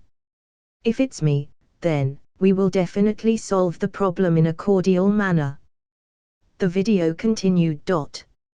Enchantment is a clever trick. Following the black female god who had been possessed, Loki said, cowardly, a bit amateurish, but clever. The possessed female god spoke in a mocking tone, almost as cowardly as working for the TVA. Loki quickly retorted aloud, I'm working for me. You really believe that, don't you? Variant Loki, in the female god, laughed disdainfully, and here I was, worried that they found a better version of me. At this moment, a male supermarket clerk came over, and the female guard reached out and touched him with a smile. With a flash of green light, the black female guard fainted to the ground, while the male clerk's face broke out in a weird Loki-style smile. Looking at the variant Loki's ever-changing maneuvers, Loki's face became a bit strained, and he asked tentatively. What's the matter? Are you too scared to meet me face to face? You know, gaining their confidence was no mean feat. Oh my god. You went undercover. The male clerk, who was possessed, looked a little surprised, but he didn't particularly care. Seeing this, Loki spoke with a smile. I'm going to overthrow the timekeepers. Cards on the table, I could use a qualified lieutenant. Clerk Loki turned around with disdain, and I assume you mean me. What say you? Loki winked with a sly face and said. Loki. Surprisingly, the male clerk's face showed undisguised disgust. Don't call me that. Ha ha. I got it right. Looking at the screen in front of him, Loki laughed. As long as I succeed in conquering this inferior Loki, the next step is to conquer the time variance authority. On the other hand, Strange's brows wrinkled. If this variant Loki is as cunning as the real Loki, then, what has he been plotting for so long? God. Now I understand why Thor found this so annoying. Loki took a long breath and seemed to have lost patience. Listen, enough with your games. I've been trying to help you. I kept them vulnerable at the Renaissance Fair for some time. Oh gosh, that was just so nice of you. The clerk Loki coldly said, but the answer is no. I'm not interested in ruling the time variance authority. At this time, another scene appeared on the screen. While the two Lokis were talking, not far away, an unknown person was installing TVA's reset charges in the supermarket. Oh, could this person be the variant Loki's original body? Seeing the unknown gloved hand on the screen, Peter Parker involuntarily gulped. Strange thoughtfully remarked on the side. According to the Time Variance Authority, this variant Loki had been attacking their mini-team and stealing the reset charges. Is that what he's after? Glancing at Loki, Tony sneered and said. That is to say, the other party had anticipated that this genius would lure a lot of people from the TVA into his trap. Then, he just needed to set off all the devices together and blow all these fools to smithereens. What? Loki's face changed. His eyes couldn't contain the look of astonishment and uncertainty. Is such a cruel trap really one made by my other self? Loki had always prided himself on being the best scammer in the 9 realms and preferred to use his superior deception skills to play around with his opponents. And this kind of masculine truly didn't conform to his character. But compared with this, Loki soon remembered another more important thing. If Tony's guess was correct, wouldn't that mean that the future him, from the very beginning, fell into that variant Loki's trap? Variant Loki, who was still hiding in the dark, deliberately released relevant clues and lured him and Mobius to this place just to catch them all. Thinking of that, Loki felt the hairs on his nape standing on end. If this was true, it meant that his guess about the other Loki was utterly wrong. The other party wasn't only more sinister than he imagined, but also more cruel and violent. Tony, who was standing on the side, was full of confidence in his own guess.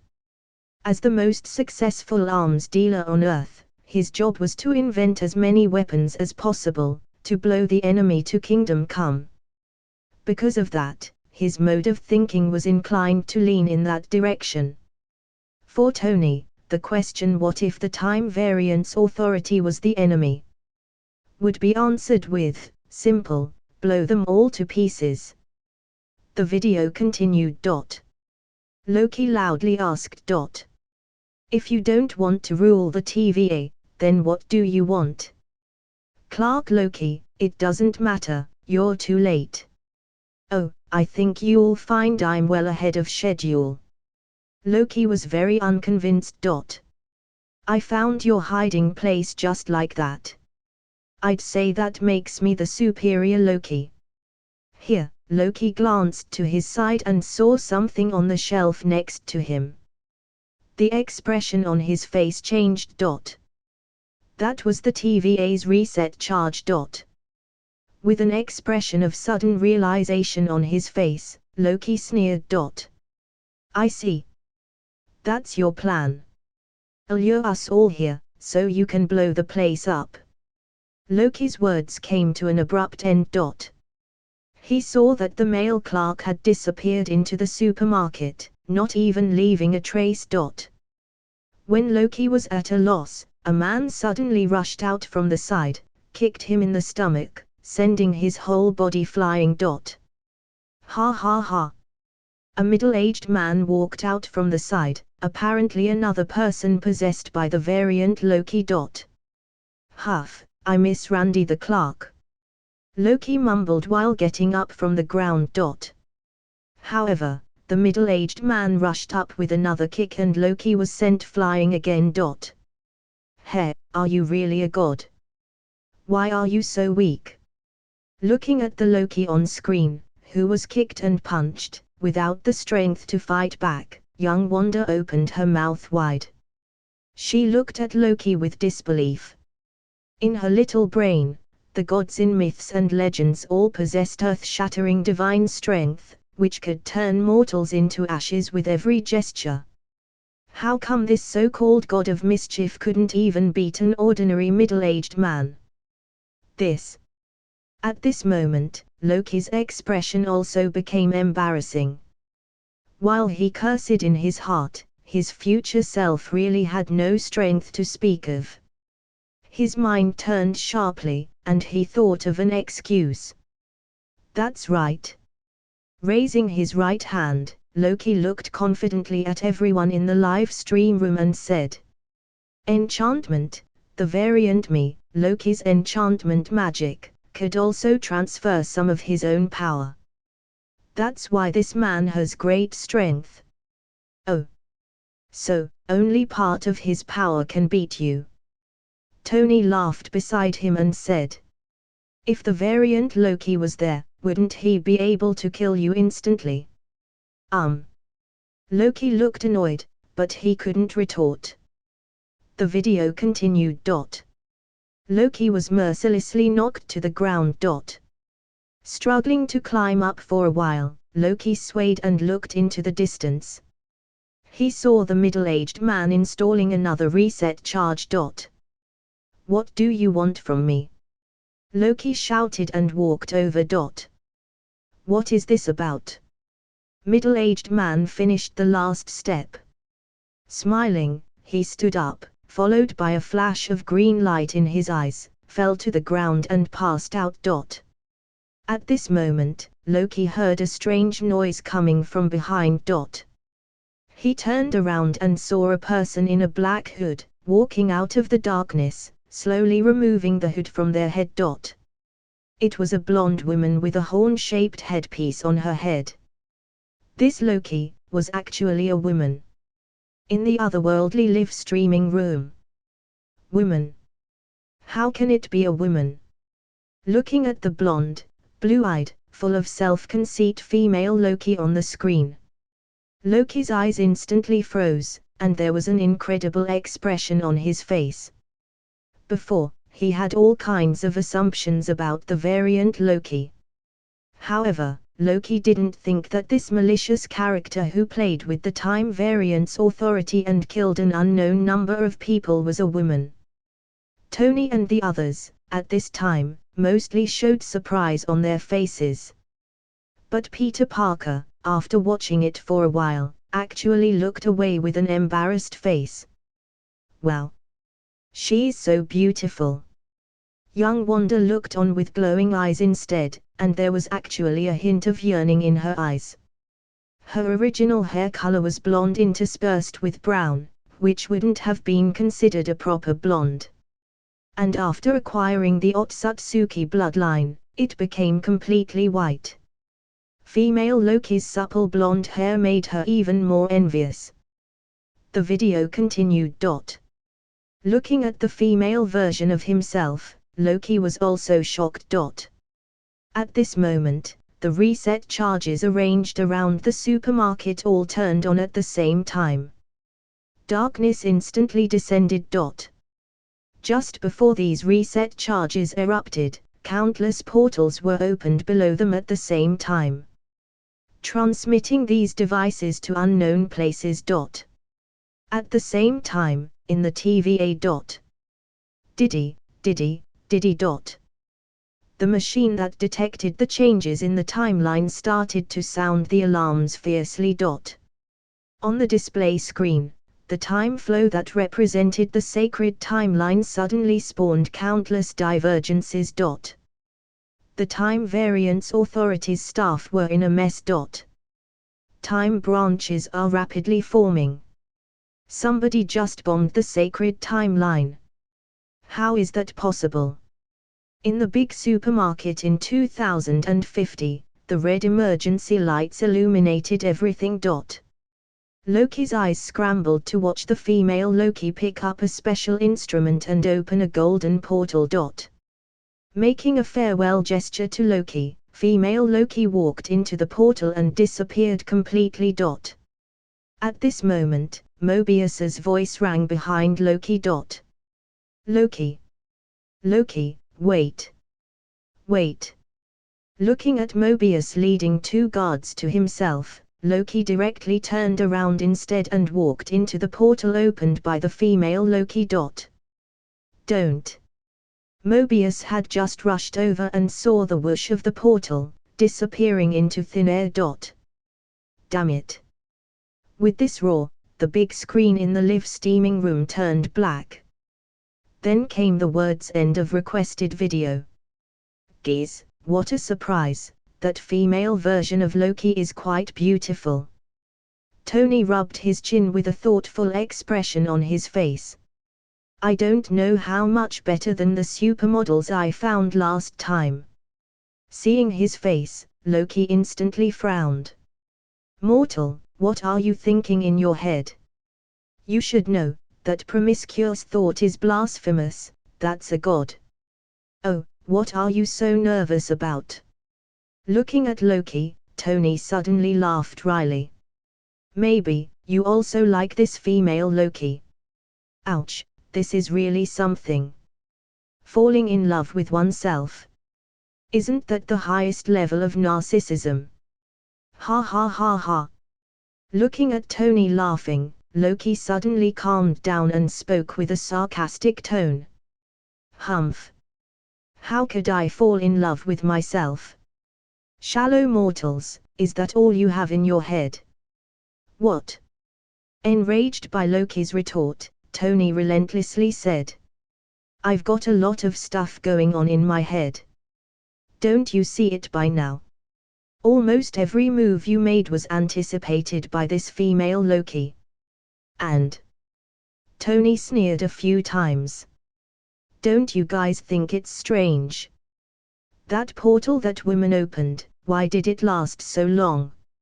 And the gesture she gave you before leaving, was it a farewell? Or an invitation? Invitation. Hearing these words, Strange also thoughtfully said. Does it mean that this woman had the same idea as Loki. Hearing this, Loki's eyes snapped open, and an incredible thought flooded his mind. No way. Does that woman want to subdue me and make me his henchman? Are you kidding me? How could I, Loki, give in to a mere woman? Just as Loki's heart was rippling, new words suddenly appeared on the big screen. Ding. Start the next round of requested video broadcast. Ding. Tony Stark used up 100 live broadcast points. Start broadcasting future video. Start playing. Iron Man 1. At this time, in Asgard, Thor wasn't interested in the Iron Man that was broadcasted. He turned around, directly looked at Odin and said, "Father, I want to lead an army out immediately, to find that searcher in Muspelheim and smash his head in." Searcher was the king of the fire giants, who lived in Muspelheim, one of the 9 realms. Looking at his son, who was burning with anger like a lion, Odin wasn't angry. He just calmly said, "A crusade against Muspelheim is not a trivial matter. You need to think long and hard. Wait a moment while I have Heimdall search for Searcher's location and then mobilize the army." After seeing Loki's tragic death at the hands of Thanos, Odin disappearing into light, Asgard being exterminated, and other shocking events, Thor's heart had reached the peak of his anger. His whole person almost seemed to explode. But what Odin said was reasonable. Thor could only wave the Mjolnir in his hand and leave with a depressed face. What a silly child. Seeing Thor leave, Odin was secretly relieved. But even if he stabilized Thor, for the time being, the Searcher problem still had to be solved. If Ragnarok was to be stopped, what should he do about Hela? When he thought of his eldest daughter, who he locked in the underworld, Odin only felt a headache. He was sure that Hela had absolutely nothing to do with Asgard's demise. In addition, after seeing the scene where Loki was strangled by Thanos himself, Odin also made a secret vow to never let this crazy titan go. In this way, he had too many problems in his hands. In Kamar Taj. Seeing that the story of the Time Variance Authority had come to an end, Mordo pondered and then asked Master Ancient One, "Master, do you think that the sacred timeline is real?" Hearing this question, the apprentices gathered in the square nearby, all pricked up their ears. Master Ancient One shook her fan and spoke in a gentle voice. "Gathering up the multiverse all into one sacred timeline. That's simply nonsense. From my observations, that so-called Time Variance Authority should indeed be reducing the possibility of divergence in the timeline. But their purpose may not be just to maintain a single timeline." What? When they heard this, Master Mordo and Master Wang looked at each other. Their faces looked confused. What exactly does Master Ancient One mean by this? Otherworldly live streaming room. Ha ha ha ha, it's finally my turn. Tony looked up and gave a smug smile. As soon as he thought of the shocking battle with Thanos in the previous live video broadcast, Tony felt that his blood was about to boil. I really didn't expect future me would invent such powerful battle armor. But with such an elaborate weapon of war, I'm afraid no one on the entire planet can make it except for me. Hearing Tony's arrogant laugh, Strange and Loki frowned. Now, they were very clear in their hearts that, in the future, this man may be the strongest in the whole live streaming room. However, this guy's personality was a tad bit too nasty. In this strange atmosphere, new images appeared on the big screen. Tony was in a suit and tie, standing in front of a mountain range, making a speech. Is it better to be feared or respected? I say, is it too much to ask for both? With that in mind, I humbly present the crown jewel of Stark Industries. The Freedom Line. This is the first missile system to incorporate our proprietary repulsor technology. They say the best weapon is one you never have to fire. I respectfully disagree. I prefer the weapon you only have to fire once. Tony made a gesture, and the missile launcher next to them started to move. Whoosh! A missile was shot. It suddenly burst open in the air into countless cluster missiles, suddenly hitting the mountains in front of them. For your consideration. The Jericho. Along with Tony's introduction, a horrible explosion sounded like thunder. Rumble. A strong shockwave, mixed with wind and sand, swept in with the force of a mountain, mesmerizing the eyes of the officers who were watching the demonstration. Ha ha ha. Looking at himself, who was at the top of his life after successfully holding this weapons demonstration, Tony laughed triumphantly again. Missiles. Tony turned away slowly. When he heard that, his face changed, and he saw the young Wanda looking at him bitterly, her eyes burning with anger. You're the one who created the explosives that killed my parents. In an icy tone, young Wanda said, word for word. How does it feel like, becoming rich by making such murderous weapons? Do you know how many people have had their families destroyed because of your inventions? Looking at the white-haired girl who was only about 14 or 15 years old, Tony opened his mouth, but no sound came out. Well, what country are you, from? After hesitating for a while, Tony could only ask such a question. Still, the question made sense to him.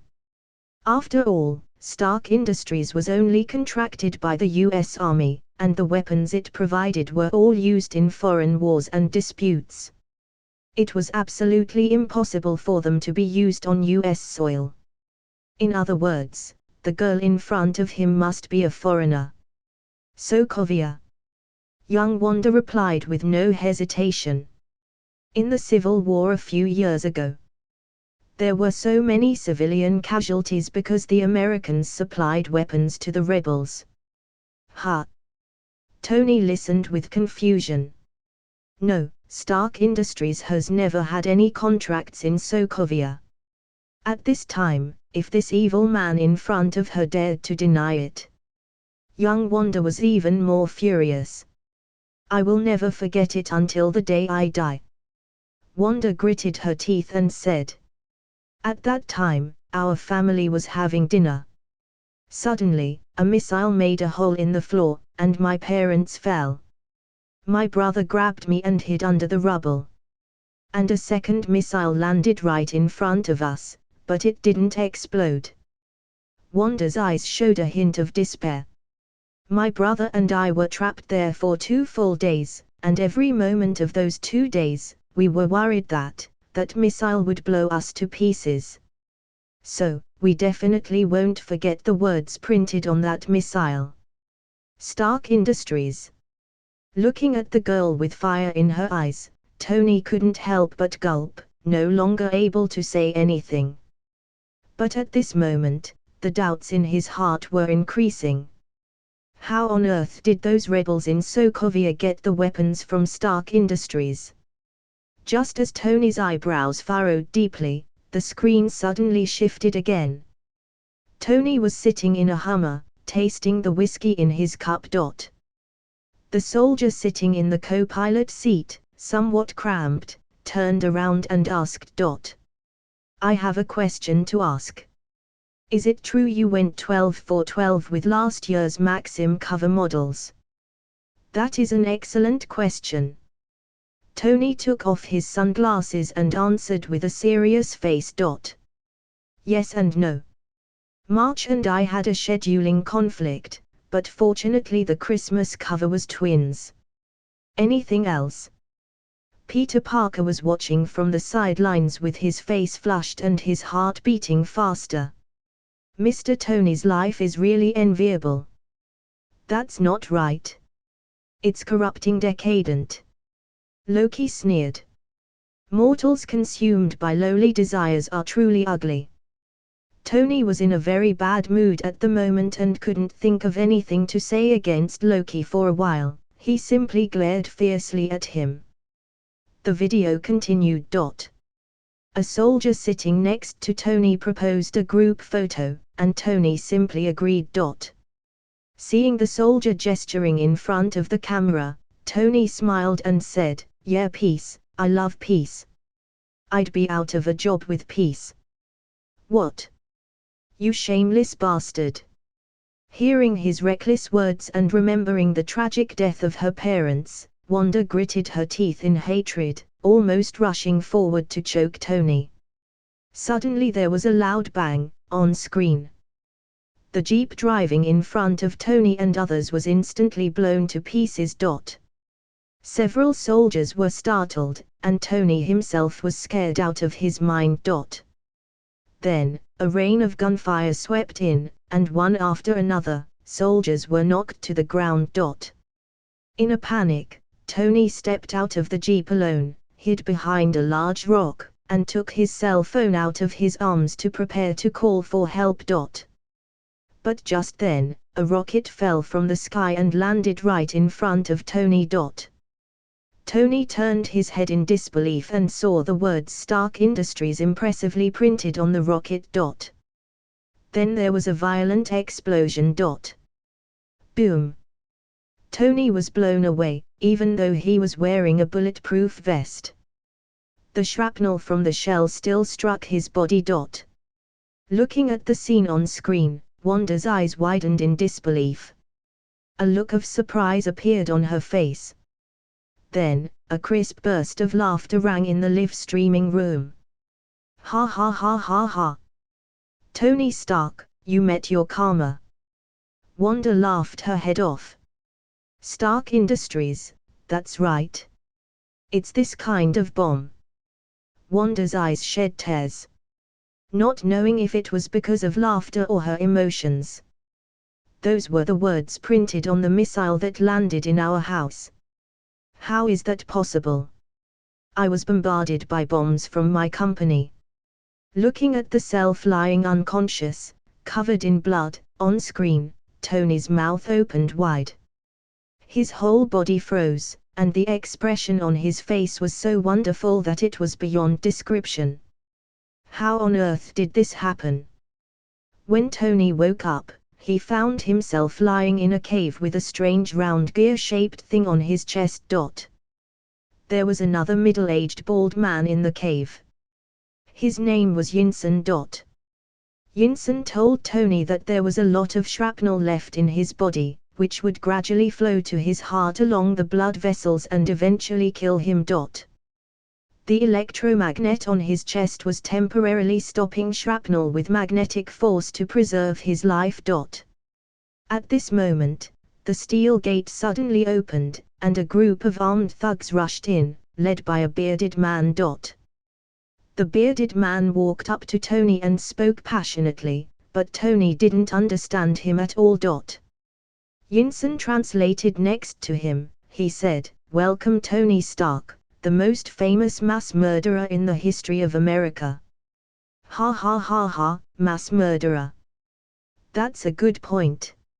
Seeing Tony's awkward appearance on screen, young Wanda laughed happily. Tony was ignoring her at the moment.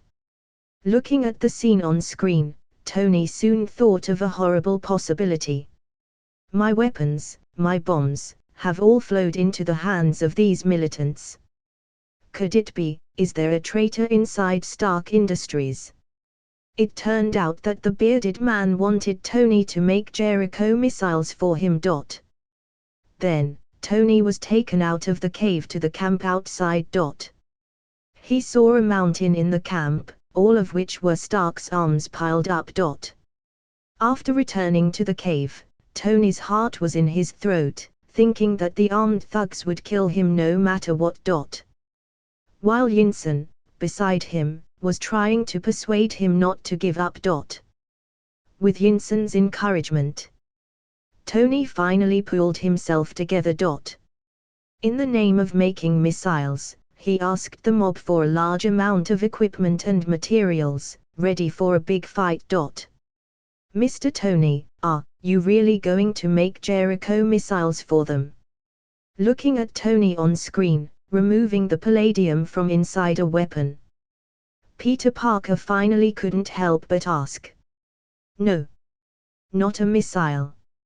Looking at Yinsen on screen, who was casting the melted palladium into a ring under his own instructions, Tony couldn't help taking a deep breath. I'm building an arc reactor. With Tony's efforts, the rudimentary miniature arc reactor finally ran and glowed brightly. Wow, that doesn't look like a Jericho missile. Looking at the arc reactor taking shape in front of him, Yinsen uttered a sound of awe. Tony, that's because it's a miniaturized arc reactor. It should keep the shrapnel out of my heart. Yinsen, but what could it generate? Tony, if my math is right, and it always is. 3 gigajoules per second. Yinsen, that could run your heart for 50 lifetimes. Tony spoke with a stony face, or something big for 15 minutes. Whoosh. Finally, Tony showed his plan to Yinsen.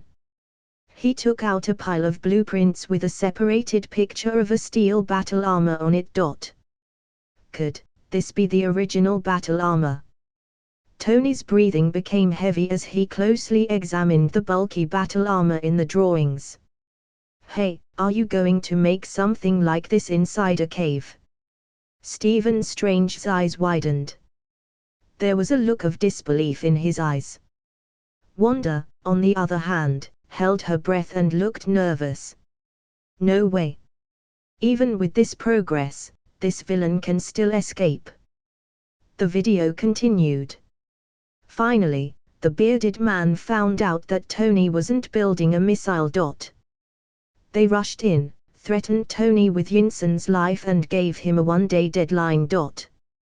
After the mob left, Tony and Yinsen began to assemble the armor without sleep. But at the last moment, the bald boss of the militant force found something unusual and sent someone to check it out. But they never thought that Tony had installed a bomb on the steel gate beforehand, and the minions were blown up as soon as the door was opened. No, we need more time. Hearing the sound of the explosion, Yinsen knew that time was running out, so he quickly started the power system for the armor. But in order to buy time for Tony, he eventually grabbed his weapon and rushed out. Seeing Yinsen disappear into the cave on screen, Tony's heart suddenly jumped into his throat. This strange man could be considered his own savior. Is he going to die like this? Finally, the power system reached 100% and successfully started up. The cave turned dark. Several armed thugs rushed in, raised their guns and started shooting everywhere. But it didn't take long for a steel giant to stand in front of them, and with one punch, the thugs flew out. The Mark I was born. Da-da-da. An armed mob opened fire on Iron Man, but all the bullets were bounced off by the armor. Dong. Dong. Dong. With a heavy pace, Iron Man was like a small tank, rushing forward. Although Mark I looked extremely heavy, he wasn't slow at all. Watching Iron Man beat the militants like he was destroying everything, the crowd in the otherworldly live streaming room was frozen. You actually made such a thing in a cave, it's simply illogical. Strange's eyes were wide open. He stared at Tony as if he was an alien. Mr. Stark, you're really awesome. Peter Parker stood off to the side with a look of awe in his eyes. He also had a strong interest in science, so Peter knew better than most people what a great thing it was to make such battle armor in a cave. Damn it. Damn it. Looking at the screen, Iron Man was like a tiger, rushing into a flock of sheep. Young Wanda gritted her teeth, and her small face was full of anger. Why can't such a wicked man get what he deserves? This is so unfair. Mortal, how did you get so strong? Watching the Iron Man on the screen punching a thug a dozen meters away, even Loki's eyes widened. With such power, I'm afraid it's almost catching up with my stupid brother, right? That's not my power, it's the power of science. Tony didn't even look back, staring at the screen. The video continued. Rushing out all the way to the mouth of the cave, Iron Man first saw that the ground was covered in Yinsen's blood. Yinsen! Tony shouted, but Yinsen, who was already dying, used his last strength to alert him. Watch out! It turns out to be the bald boss of the militant force, shooting a missile at Iron Man. After getting Yinsen's warning, Iron Man leaned back and dodged the missile at the critical juncture. Seeing the bald boss standing at the mouth of the cave with a stunned face, Iron Man directly activated the weapon device on his left arm. Whoosh, a miniature missile flew out. Boom! This missile also went awry and hit the ceiling of the cave. The falling rocks produced by the explosion buried the bald boss in an instant. Ignoring the bald boss, Tony walked up to Yinsen and opened his visor. Come on, we got to go. We got a plan, and we're going to stick to it. You're going to go see your family. Get up. Yinsen was dying and said, my family is dead. I'm going to see them now, Stark. Looking at Tony's sad appearance, Yinsen spoke soothingly, it's okay, this was my plan. By this time, Tony finally understood. This middle-aged man had no intentions of getting out alive from the beginning. What Yinsen wanted was just to save Tony's life. Don't waste it. Don't waste your life. After leaving the last sentence, Yinsen died. Looking at Yinsen's body, Tony's eyes showed uncontrollable anger. Then he turned his head and walked out of the cave. Outside the cave, a large group of armed men with loaded guns were standing by. Fire! Fire! At the sight of Iron Man, the militants immediately pulled the trigger in their hands. The terrifying rain of bullets swept in like a gale but only struck sparks on the outside of the steel battle armor. Seeing that the attack was useless, the thugs who had run out of bullets were all scared stiff, and their eyes were full of fear. My turn. After coldly saying so, Tony started the devices on his arms, and two flames spewed out like fire from a dragon. Ah! Those militants could never have dreamed that the other party would have created such a great killing weapon in their.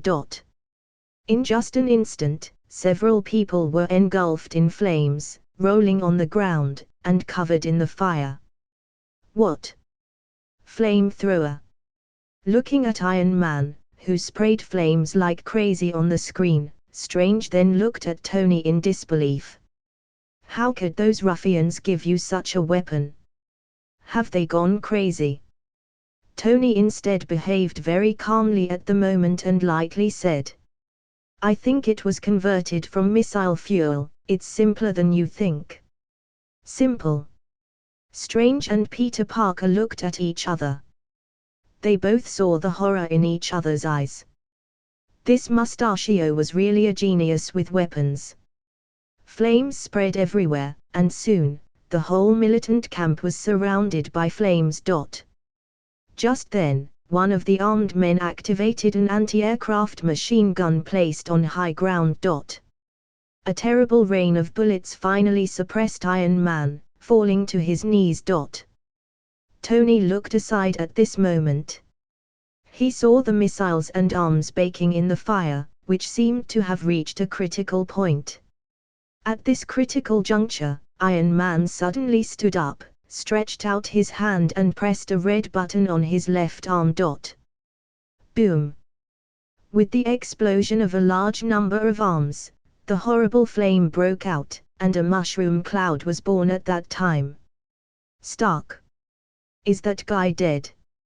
Looking at the flaming scene in front of her, Wanda's eyes widened with hope. But at this moment, a meteor-like figure shot out from the midst of the rushing fire clouds. That's exactly it, the Mark I iron suit. No way can he still escape this. Young Wanda's expression instantly collapsed. Her eyes even sparkled with tears. Was it true that good people don't live long? Such a wicked man couldn't just die. Are you kidding? Strange, keep his eyes wide open. He couldn't help but gasp. Such a large steel battle armor. It's at least 600 or 700 kilograms. With Tony inside. How much propulsion does it take to send such a heavy thing flying? The steel battle armor rushed up to a height of several hundred meters, but just for a moment. The thrusters suddenly stalled. Oh, not good. Did it run out of rocket fuel? Watching the Mark I battle armor draw an arc in the sky, Tony's eyes finally showed a nervous look. Such a large iron lump, falling from such a high position, the impact of this was enough to turn the people inside into scrambled yolk. Bang! The Mark I battle armor fell solidly into the desert with a muffled thud. But even though the whole battle armor fell apart, Tony himself was okay. This seems a bit illogical. Peter Parker scratched his head. His expression was completely confused. It seems that his brain couldn't function for a while. Damn it! Isn't there some sort of mistake here? When Tony stood up unharmed from the wreckage of the battle armor, Wanda jumped up in anger. Are you kidding me? Even if the armor was smashed, nothing happened to this wicked man. Is its body made of iron? Tony trudged through the desert for some time. A military helicopter descended from the sky, and out of it came his old friend, Colonel Rhodes. This time, he was finally successfully rescued. The footage shifted, and Tony returned to the United States in the military's transport plane. As soon as he got off the plane, he saw his assistant, Pepper, waiting for him. Tony, your eyes are red. A few tears for your long-lost boss. Pepper acted as if nothing was wrong, tears of joy. I hate job hunting. Tony, yes, vacation is over. After the two got into the car, Pepper told the driver, take us to the hospital. Tony, no. Pepper was very surprised. Tony, you have to go. Tony immediately interrupted her, I don't have to do anything. I've been in captivity for 3 months. There are 2 things I want to do. Pepper's face immediately showed a grumpy expression, that's impossible. It's not what you think. Tony immediately corrected her, I want you to call for a press conference right now. Peter Parker looked puzzled and quickly asked, Mr. Stark, what did that lady think you were going to do? Cough. Tony coughed dryly and didn't respond to his question. Ha ha ha. At this moment, Loki's sarcastic laughter rang out beside him. Boy, can't you see? That lady thought, as a man who had been imprisoned would be looking for a woman after he regained his freedom. Ha! Peter was stunned, then his face instantly turned red. The video continued. Tony and the others drove to a convention center. The place was already crowded, and his old friend Obadiah personally opened the car door to greet Tony. Tony walked to the podium under the spotlight. At this time, the man with a receding hairline walked towards Pepper. Miss Potts, Can I speak to you for a moment? I'm Agent Phil Coulson with the Strategic Homeland Intervention Enforcement and Logistics Division. We need to debrief Mr. Stark about the circumstances of his escape. When Coulson and Pepper were talking under the stage, Tony was already on the podium. I had become part of a system that is comfortable with zero accountability. I had my eyes opened. I came to realize that I have more to offer this world than just making things that blow up. And that is why, effective immediately, I am shutting down the weapons manufacturing division of Stark International.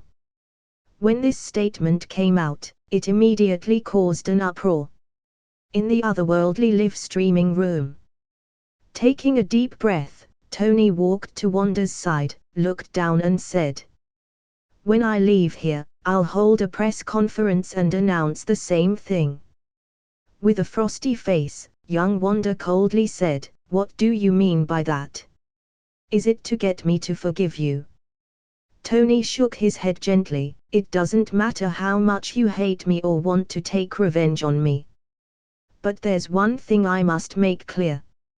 Tony pointed to the screen and said, "As you can see just now, the militants' camp was full of weapons from our company. You don't think I sold them weapons to attack me, do you?" Hearing this, Wanda's expression was shaken, but she still gritted her teeth and asked, "So, what do you mean? Are you saying you don't know anything about this, that you're innocent?" Tony looked serious. "I'm the chairman of Stark Industries, so the first person responsible for anything that happens to our company is, of course, me. But this matter, I'll be sure to check this." Young Wanda looked up at Tony, her eyes were still full of suspicion and vigilance. The video continued. Tony and Obadiah arrived at the company, next to the giant reactor. Obadiah strongly opposed the closure of the weapons division, claiming that it would be a fatal blow to the company.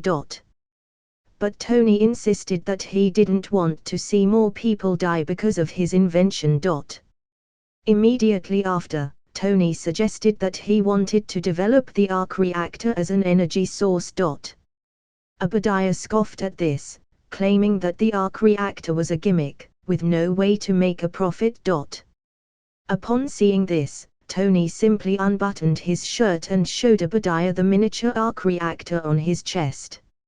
Obadiah looked surprised and immediately changed his attitude, claiming that he and Tony were a team. They would advance and retreat together in the future.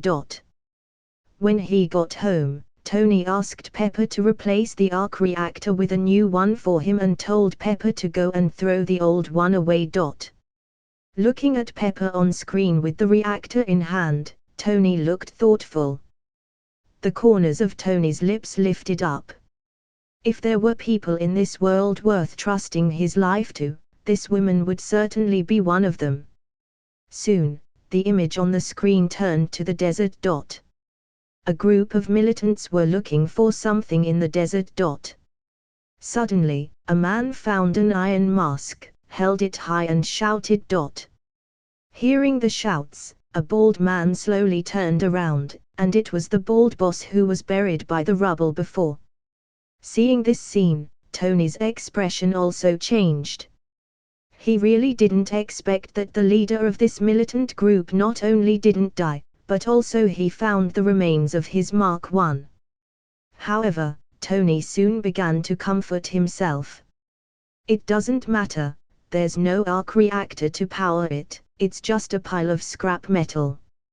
At this time, the big screen in the live stream room turned black. Then came the words "end of the requested video." Seeing this, the crowd was stunned for a moment. Suddenly, new words appeared on the screen.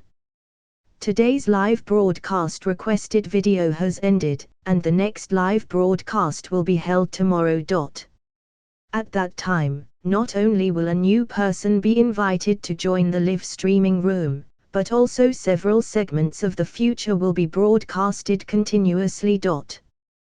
Tomorrow's live broadcast content includes parts of Avengers 3, Amazing Spider-Man 1, Thor 1. Stay tuned. Next, the screen in the live streaming room completely disappeared. In Asgard, after seeing the word Thor 1, Odin's heart shook. Could this Thor be referring to his own son Thor? If so, then he couldn't miss tomorrow's live broadcast. At this time, in the otherworldly live room, Strange's eyebrows were slightly wrinkled, already making up his mind in secret. He lost to Loki and Tony in the last question. If there was a new quiz opportunity tomorrow, he had to win it. Loki had no expression on his face, but his heart was full of expectations. He wasn't particularly interested in the future of that stupid brother of his. However, Loki really wanted to know what happened between him and the female Loki after entering the portal. This is the end. Seeing that the screen had completely disappeared, Tony showed a thoughtful expression on his face. By now, he vaguely sensed that something was wrong. That group of militants not only had a large number of Stark's weapons and equipment but could also accurately locate him in Afghanistan. All this indicated one thing, that there was a traitor by his side. Thinking of that for a moment, Tony looked up, and suddenly his eyes opened wide. He pointed to Megatron standing beside him and shouted, "Wait, can someone tell me how I'm supposed to take this robot out?" Looking at Megatron, who was over 10 meters tall, Tony suddenly felt a little bitter. According to the system, as long as he silently said leave in his mind, he would return to his previous location, which was inside the private jet. But if Megatron came with him, this big guy would instantly crash the plane. As a technology madman, Tony only felt that his heart was bleeding at the thought that he might not be able to study this precious mechanical life form. Fortunately, the emotionless voice rang out again. Megatron. Megatron has been bound to Tony Stark. Tony Stark can summon Megatron out of the live streaming room at any time and place outside with his mind. Phew. Exhaling a long breath, Tony's entire body relaxed. Later, he raised his arms to the people around him and smiled, "I had a very interesting time today. See you guys." After that, his figure disappeared from the live streaming room. Strange, Loki and the others looked at each other. After saying goodbye to each other, they all left the streaming room. In Asgard. Look at Loki holding Frostman and reappearing in front of them. Frigga couldn't help it any longer and rushed towards her son to hug him. "Mother, what are you?" For many years, he hadn't been hugged like a child. Loki acted a little embarrassed for a while. But when he thought of the images he had seen in the live video broadcast before, his heart trembled, and he stopped trying to break free. After the two hugged for a while, Frigga let go. At this time, Odin's eye was fixed on Frostman in Loki's hand. With a slight frown, with the experience and vision from the 9 realms, Odin saw the unknown magic contained in this sword at a glance. However, after he looked at Loki, he sighed softly. "Loki, you have to remember that only with both wisdom and power could you become a wise king. And I also believe that you can control yourself and refrain from abusing this magic sword." Seeing Loki nod, Odin slightly frowned, hesitated for a moment, but still spoke. "Loki, listen carefully to my next words. I'm going to tell you your true origin." Originally, after adopting Loki, Odin was going to tell him the truth after his sons grew up. The longer he kept the secret, the more Odin was afraid to reveal it, for fear of harming Loki's feelings. As a result, it had been delayed until today. But after seeing the series of future broadcasts, especially the image of himself disappearing into a light, Odin finally made up his mind to show his cards to Loki here and now. This matter could no longer be concealed. Origins. Loki was slightly stunned. But immediately afterwards, Odin's first opening sentence shocked him into a daze. His mind nearly went blank. Loki, by blood, you are actually the king of the frost giants, the son of Laufey. Looking at Loki, who instantly turned pale, Odin gritted his teeth and continued. When I first brought you back from Jotunheim as a baby and raised you as my own son, I hoped that you would bring peace between Jotunheim and Asgard. Listening to Odin's words, Loki froze in place. His forehead was sweating profusely. He was even in a daze. In Kamar Taj. When Strange appeared in the square with Gungnir in his hand, it was the unabashed admiration of dozens of apprentices that greeted him. Before, he performed exquisite magic in the live video broadcast and fought bravely against Thanos, which had been deeply engraved in the minds of these apprentices. Looking at Strange, whose aura had changed greatly in front of her, Master Ancient One merely glanced at Gungnir. Her gaze moved to the sling ring in his hand and calmly said, Stephen, do you remember how to cast portal magic? Demonstrate it in front of me. Looking deeply at Master Ancient One, Strange directly raised his hand with the sling ring and drew a circle in the air. Swish! A golden circle of light instantly appeared in front of the crowd. The corners of Master Ancient One's lips smiled, and she gently nodded. Now you know that casting magic has nothing to do with your hands. Strange raised an eyebrow. He suddenly raised up the horse talisman and said, Master, because of this talisman, my hands have been cured. So, my magic may still really be related to my hands. Master Ancient One heard it, and her gaze faltered, her eyes actually showed a rare look of surprise. Strange's hands are healed. But this wasn't the future that she saw through the time stone before. Staring at Strange for a while, Master Ancient One suddenly sighed lightly. Sure enough, after the mysterious system appeared, the future had completely changed beyond recognition. In New York, in a small apartment. With a swish, Peter Parker appeared in his room. Am I back? Peter first looked around his own body and found that nothing had changed, so he was relieved. Just then, Peter suddenly heard Uncle Ben's voice outside. Peter, dinner. Coming. Hearing this familiar voice, Peter felt warm in his heart and rushed out. Seeing Uncle Ben and Aunt Mai in the dining room, Peter suddenly had an idea in his heart and asked, Uncle Ben, have you heard of Tony Stark? People said that he's the richest man in the world. Uncle Ben, with white hair, shook his head. Stark who? Never heard of him. Ah. Peter's eyes were opened wide, and his face was full of doubts. Was that mustached guy a liar? But what about the future Iron Man he saw? Peter Parker couldn't think of an answer and felt that his head was starting to ache. In Asgard, Loki's expression was so ugly that even his hands slightly trembled. From an early age, he felt that Odin's attitude towards him and Thor was somewhat unusual. So that's why. Thinking of that, Loki suddenly felt that his heart was beating loudly. He finally yelled. What? Why didn't you tell me about my birth earlier? Seeing that Loki was out of control, Odin took a deep breath and spoke as gently as possible. You're my son. I wanted only to protect you from the truth.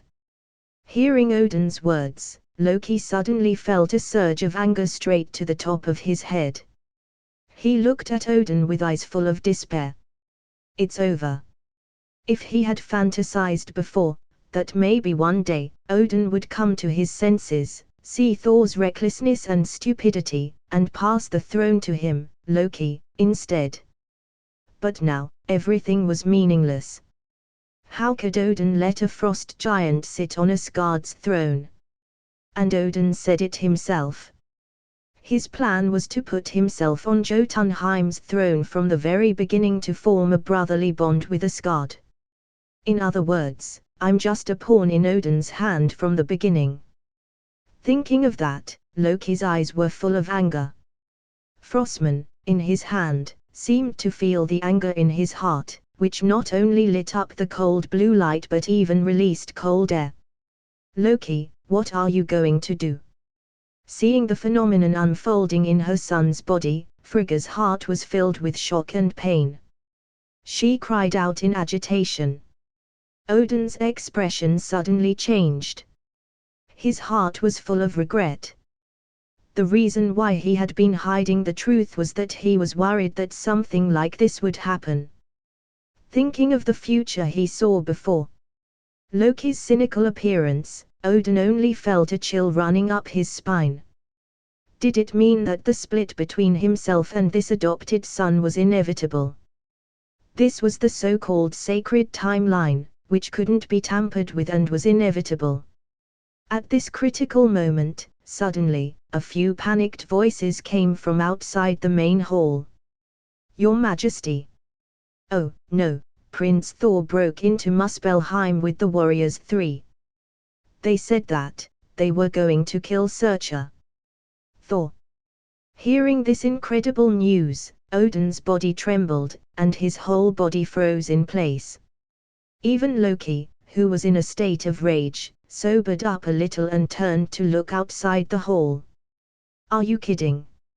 Surtur was not only the king of the fire giants but also commanded that horrible fire dragon.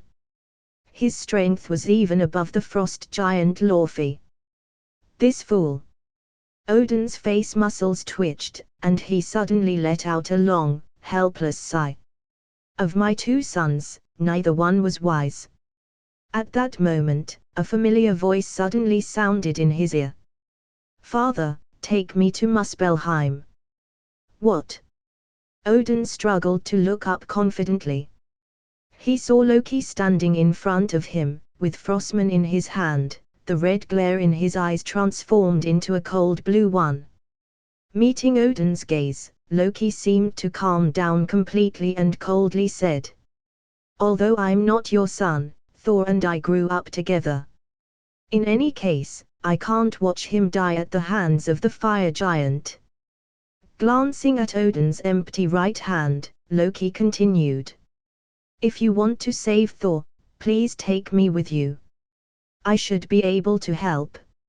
Looking at Loki, who seemed to be a completely different person in front of him, Odin's heart felt bitter, and he didn't know what to say for a while.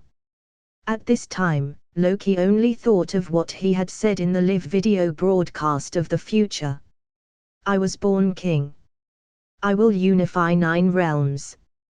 Then, let's start with Muspelheim. At the moment when Loki made this decision, he suddenly felt that the sword in his hand conveyed a certain message to him. Frostman is hungry. In Muspelheim. This was a hot place full of magma and volcanoes. All kinds of horrible monsters, led by the fire demon, were here. The fire giants, and the fire dragon, ruled this place. Not long ago, 5 uninvited guests broke in. They were Thor, Warriors 3, and Sif. Ha! Thor yelled out. Mjolnir moved like a meteor, hitting the fire giant not far away and cracking its head. However, there were too many enemies that they swept in from all directions. Like ants, they were completely surrounding Thor and the others. Ah! Sif was accidentally hit by a fire giant and suddenly suffered a serious injury. Sif! Damn it! Thor was even angrier when he heard the miserable voice of his friend. He swung Mjolnir around like a windmill. However, due to excessive anger, his actions revealed many flaws instead. At that moment, a sharp sword surrounded by flames fell from the sky and almost slashed Thor. Oh! It was a close call. The flaming sword almost struck him. Thor lost his balance and stumbled backwards on the ground for several steps before stabilizing his pace. Ha ha ha ha ha ha ha, son of Odin. You barged into my kingdom with just these few people. You must be looking for death. A fire giant, with intricate patterns like magma on his body, while holding a flaming sword, looked down at the wretched Thor and his friends. He spoke with a tone full of contempt and arrogance. Searcher, to stop Ragnarok, I must kill you. Thor, holding Mjolnir, roared with rage. Ragnarok. Did you foresee the demise of Asgard? Searcher raised the twilight sword, surrounded by flames, in his hand and smiled triumphantly. When my crown is reunited with the eternal flame, my body will grow taller than the mountain peak, and all of Asgard will be vulnerable to my sword. Don't you dare! Thor seemed to be stimulated by Searcher's words and lost his composure. He recklessly raised Mjolnir and rushed up. At that moment, there was an earth-shattering dragon roar from the side. It's the dragon. Being shocked by the sound of the dragon's roar, Thor turned away in disbelief and saw a flame dragon, with a length of tens of meters rushing out, knocking one of the warriors three to the ground with just one blow. Seeing this, the female warrior Sif couldn't help but exclaim. Thor! The situation has changed, we need to retreat. Damn it! Looking at the terrible situation in front of him, a cold sweat finally broke out on Thor's head. What should I do? The great enemy that will destroy Asgard is at hand. Should we just run away?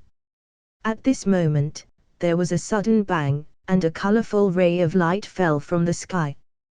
Two men came out from the pillar of light of the Rainbow Bridge. Father!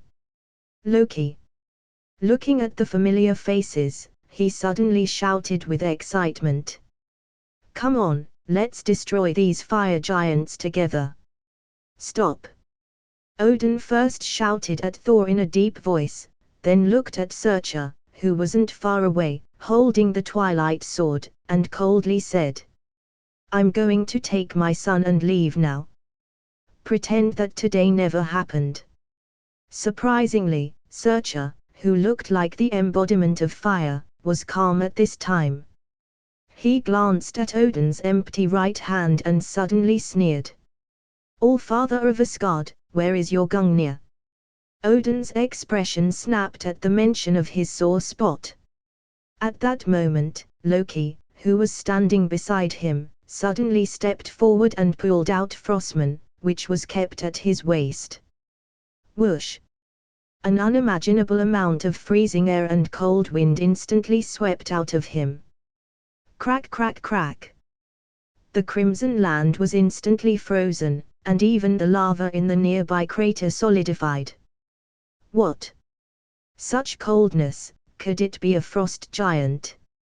Feeling the terrifying freezing air emanating from Loki's body, Searcher's eyes suddenly changed. As the embodiment of flame, what he hated most was actually ice. And just then, the blue aura emanating from the magic sword in Loki's hand actually condensed into figures, one after another, on the ground.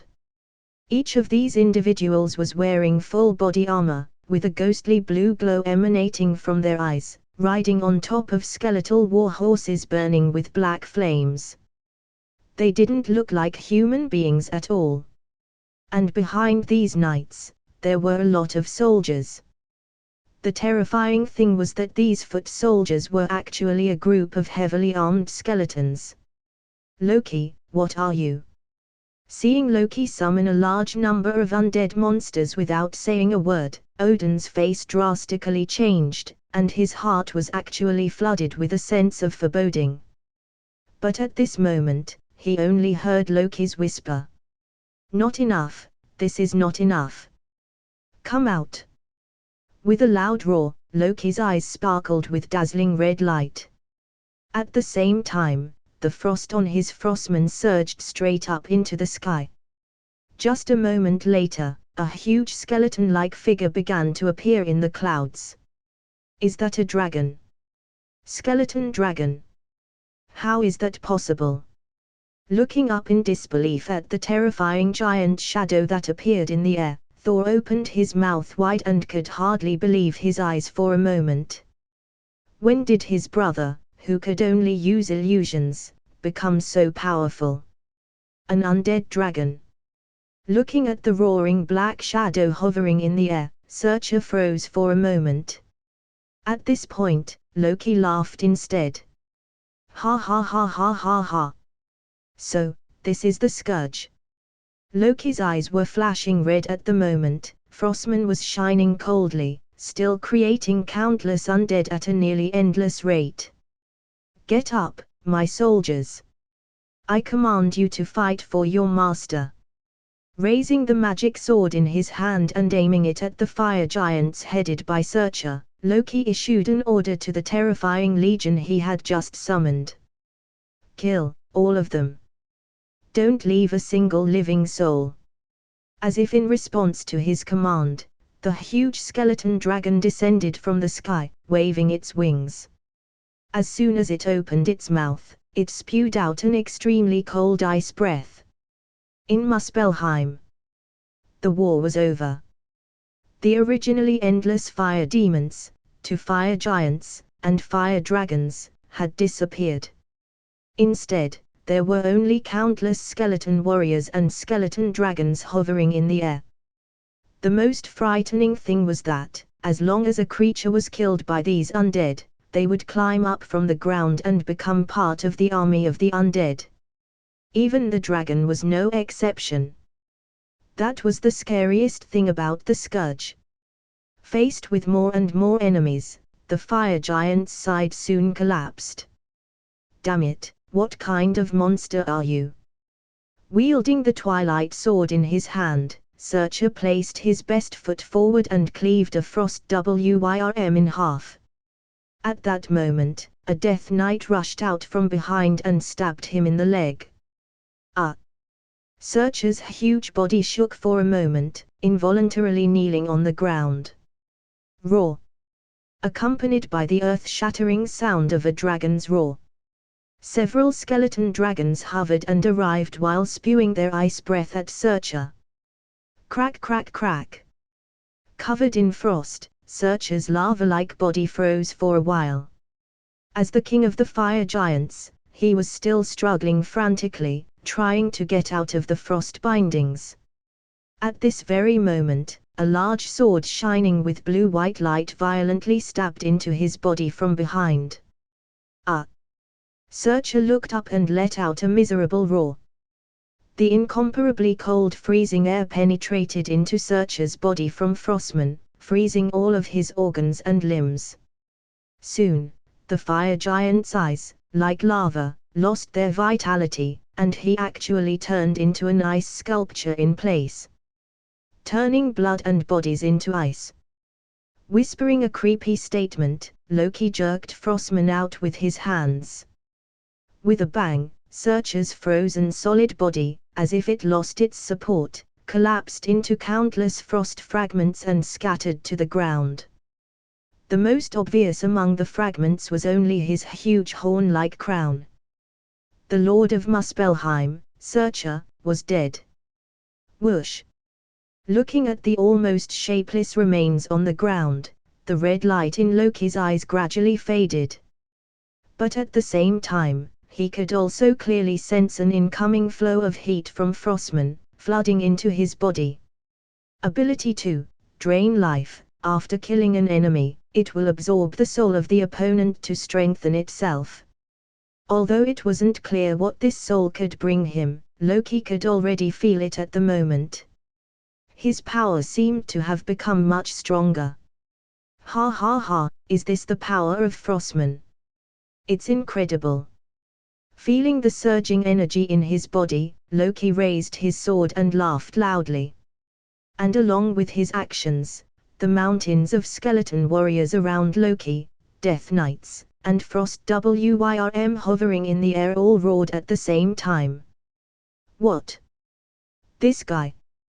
He can actually bring the dead back to life as monsters.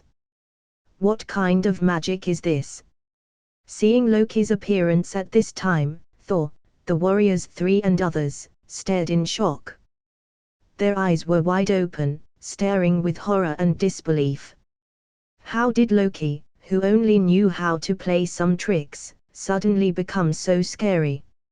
Hearing the sound of people exclaiming, Loki turned his head.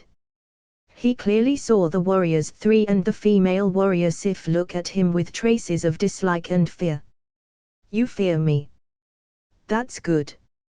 Loki coldly snorted, but his heart calmed down.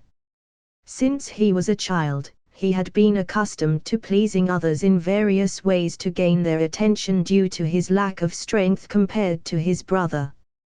But no matter how hard he tried, these people of Asgard looked down on him, who wasn't as strong as his brother.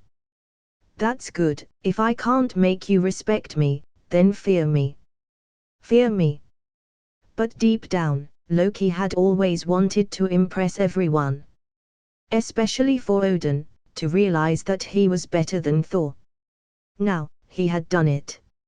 Loki once again raised the Frostman in his hand. The blue light instantly swept around the sky. Countless skeletons and undead were all swept up by the blue light and sucked back into the Frostman.